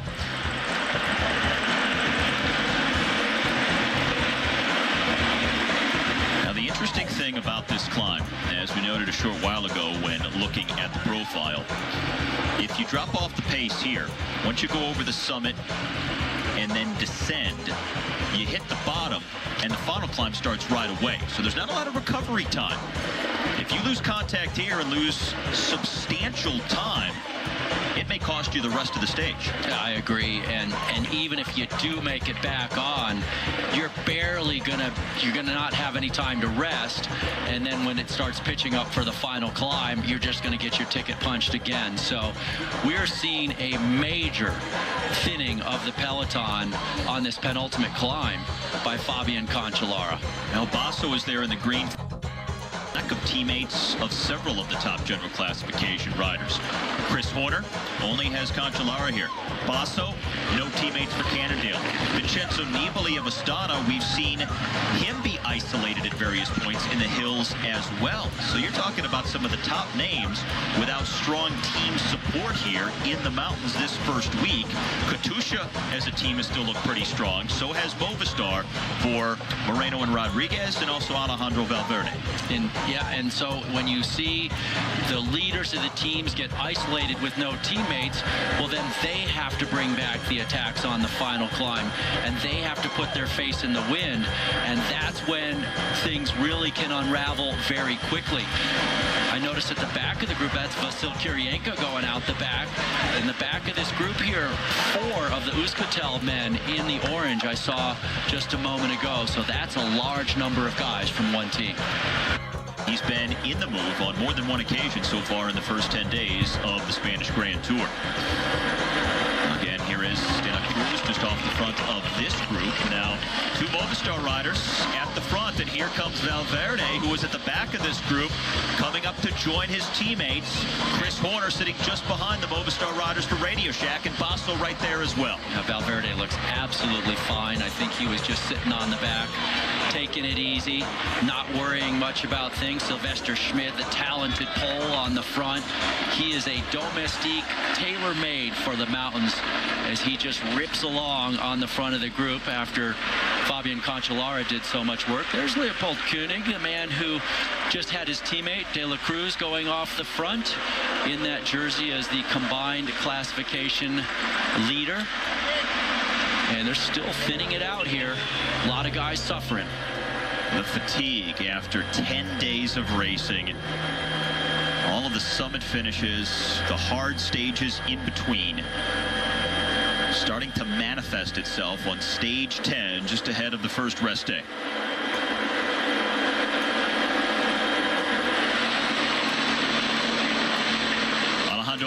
Wednesday. Just 22 seconds down. He's been picking up chunks of time along the way. If he's at the front at the finish of this stage, he'd be a good bet for the win. What a lot of guys don't want to have to do is come to the finish line with Valverde, because among the top climbers and the general classification hopefuls, he's one of the best sprinters. Yeah, indeed. He has got a combination of very important skills for bike racing. He can do a lot of different things. He's a great climber. He's an awesome finisher, and he time trials solidly, but he's a little bit inconsistent in the time trial. And the individual time trial coming up after the rest day on Wednesday. Another opportunity to further sort out the general classification. So today and then Wednesday are really going to bring some clarity as we hit the midway point of the season's final Grand Tour shortly. To the front of the race right now, and things starting to split up from the original 10-man breakaway, so there are some riders in between, then that small peloton behind, but everybody getting much closer on time now. Just over 1 minute separating these groups with just over 30 kilometers left to ride. Yeah, Marcinski is a man on the front here who, as he was 13th, excuse me, last year in the 2012 edition. And also in 2011, he won the road and time trial championship of Poland. Hope for Italy to continue to develop into a Grand Tour contender. Won a stage of the Giro d'Italia back in 2011. That was his second pro win, and that's when everybody really put him on their radar. And now a minute back down the road. And Moreno in the middle of this group. And to finish the thought on those two, the thing that I believe is going to make it really work for them is the fact that they're such good friends. They're roommates on the road. They train together. They've been riding together for several years. So even if they remain close on the top of the general classification, as we get a look at Sammy Sanchez also in this group, I think that you're not going to have that contentious relationship that could otherwise develop between two top rivals. Pareto and Moreno will be able to sort it out in an amicable way. For sure. They're really good buddies. And Moreno, you know, he's got to be so happy with his race already. He's got 2 stage wins. He's in the overall lead. That's a massive success for him. And he's very happy to work for Pareto Rodriguez to win the overall if they can get into a position to do that. And likewise, Pareto knows that if Moreno is in a position to win, he's more than happy to help him do it. So it's a very enviable position. And with Zubeldia now getting dropped out of that lead peloton, Horner had a teammate who was high up there, and they were the only 2 teams, Radio Shack and Katusha, that had 2 guys that were high in the general classification. So it is a very enviable position to have 2 guys up high. Diego Ulissi now the only man out front here on stage number 10. This is a small downhill section that's part of the climb. It will kick back up to the top at 27.8K from the finish. And now the field onto that downhill. Martin Kohler being picked up from the breakaway there. 2-time national time trial champion of Switzerland last year and the year before. And there are fewer and fewer guys remaining from that original group of 10. Koenig here, look at this, he has come unhitched. You could see he was suffering. Now, he was sick yesterday. He hasn't been feeling well. His team director said that he's been dealing with some kind of a bug, so this is not a huge surprise to see him. Oh, and just feel for the guy. He's absolutely suffering, and you wonder, well, why isn't he just pedaling super hard on this downhill? It's because he's completely shot, and he needs that little bit of rest, so he just tucks for a second, sets up for the corners. If he takes some risks, maybe he'll get back on, but don't expect him to stay on the final climb. He's really looked like he's been in trouble for a while. Ulissi, our leader. Marcinski just a couple of pedal strokes behind, and then the Argos rider. Yeah, it's Georg third place right now, yeah.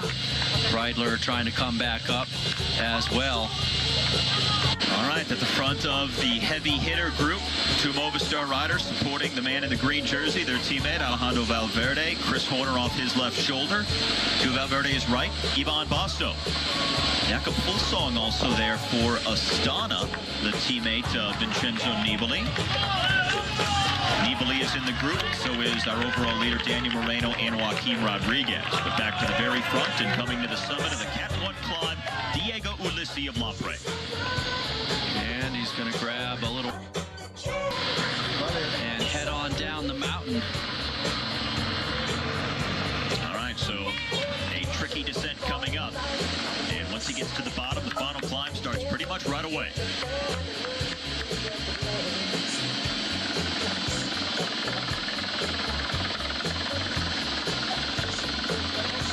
Yep, still over 1 minute. Ulissi, the only man on the descent. Look how narrow it gets in spots. But another sunny, warm, dry day in southern Spain. Heat is baking the riders on the way up where it's so much more exposed. Summit in the distance for the peloton. Well, it does look like David de la Cruz, the NetApp man, is still off the front of that peloton as one rider had just gone over the KOM by himself. So he continues to soldier on in front of the group. All the general classification men looking pretty comfortable in this group, Steve. We saw Horner looking very comfortable. Valverde, Basso. Have not seen much of Moreno and Rodriguez. They've been in the middle of the group most of the way.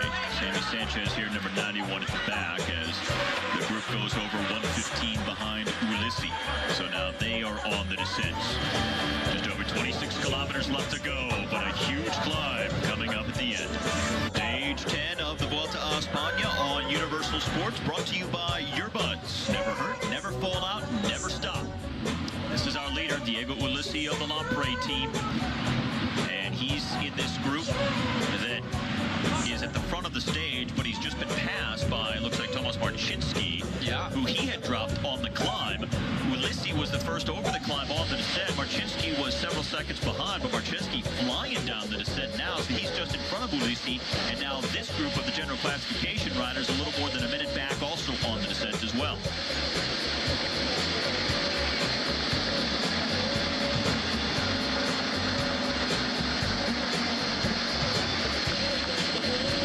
Movistar leading the charge.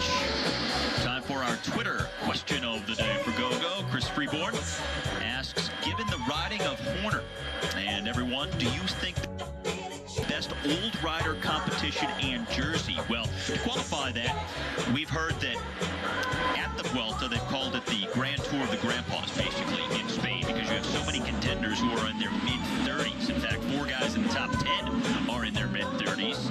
Horner, the oldest rider in the race, at 41. So the old boys are making a mark. Go, what do you think? Oh boy. Boy, how do you say this respectfully? You know, it's interesting. As you age as a professional cyclist, everybody sticks a microphone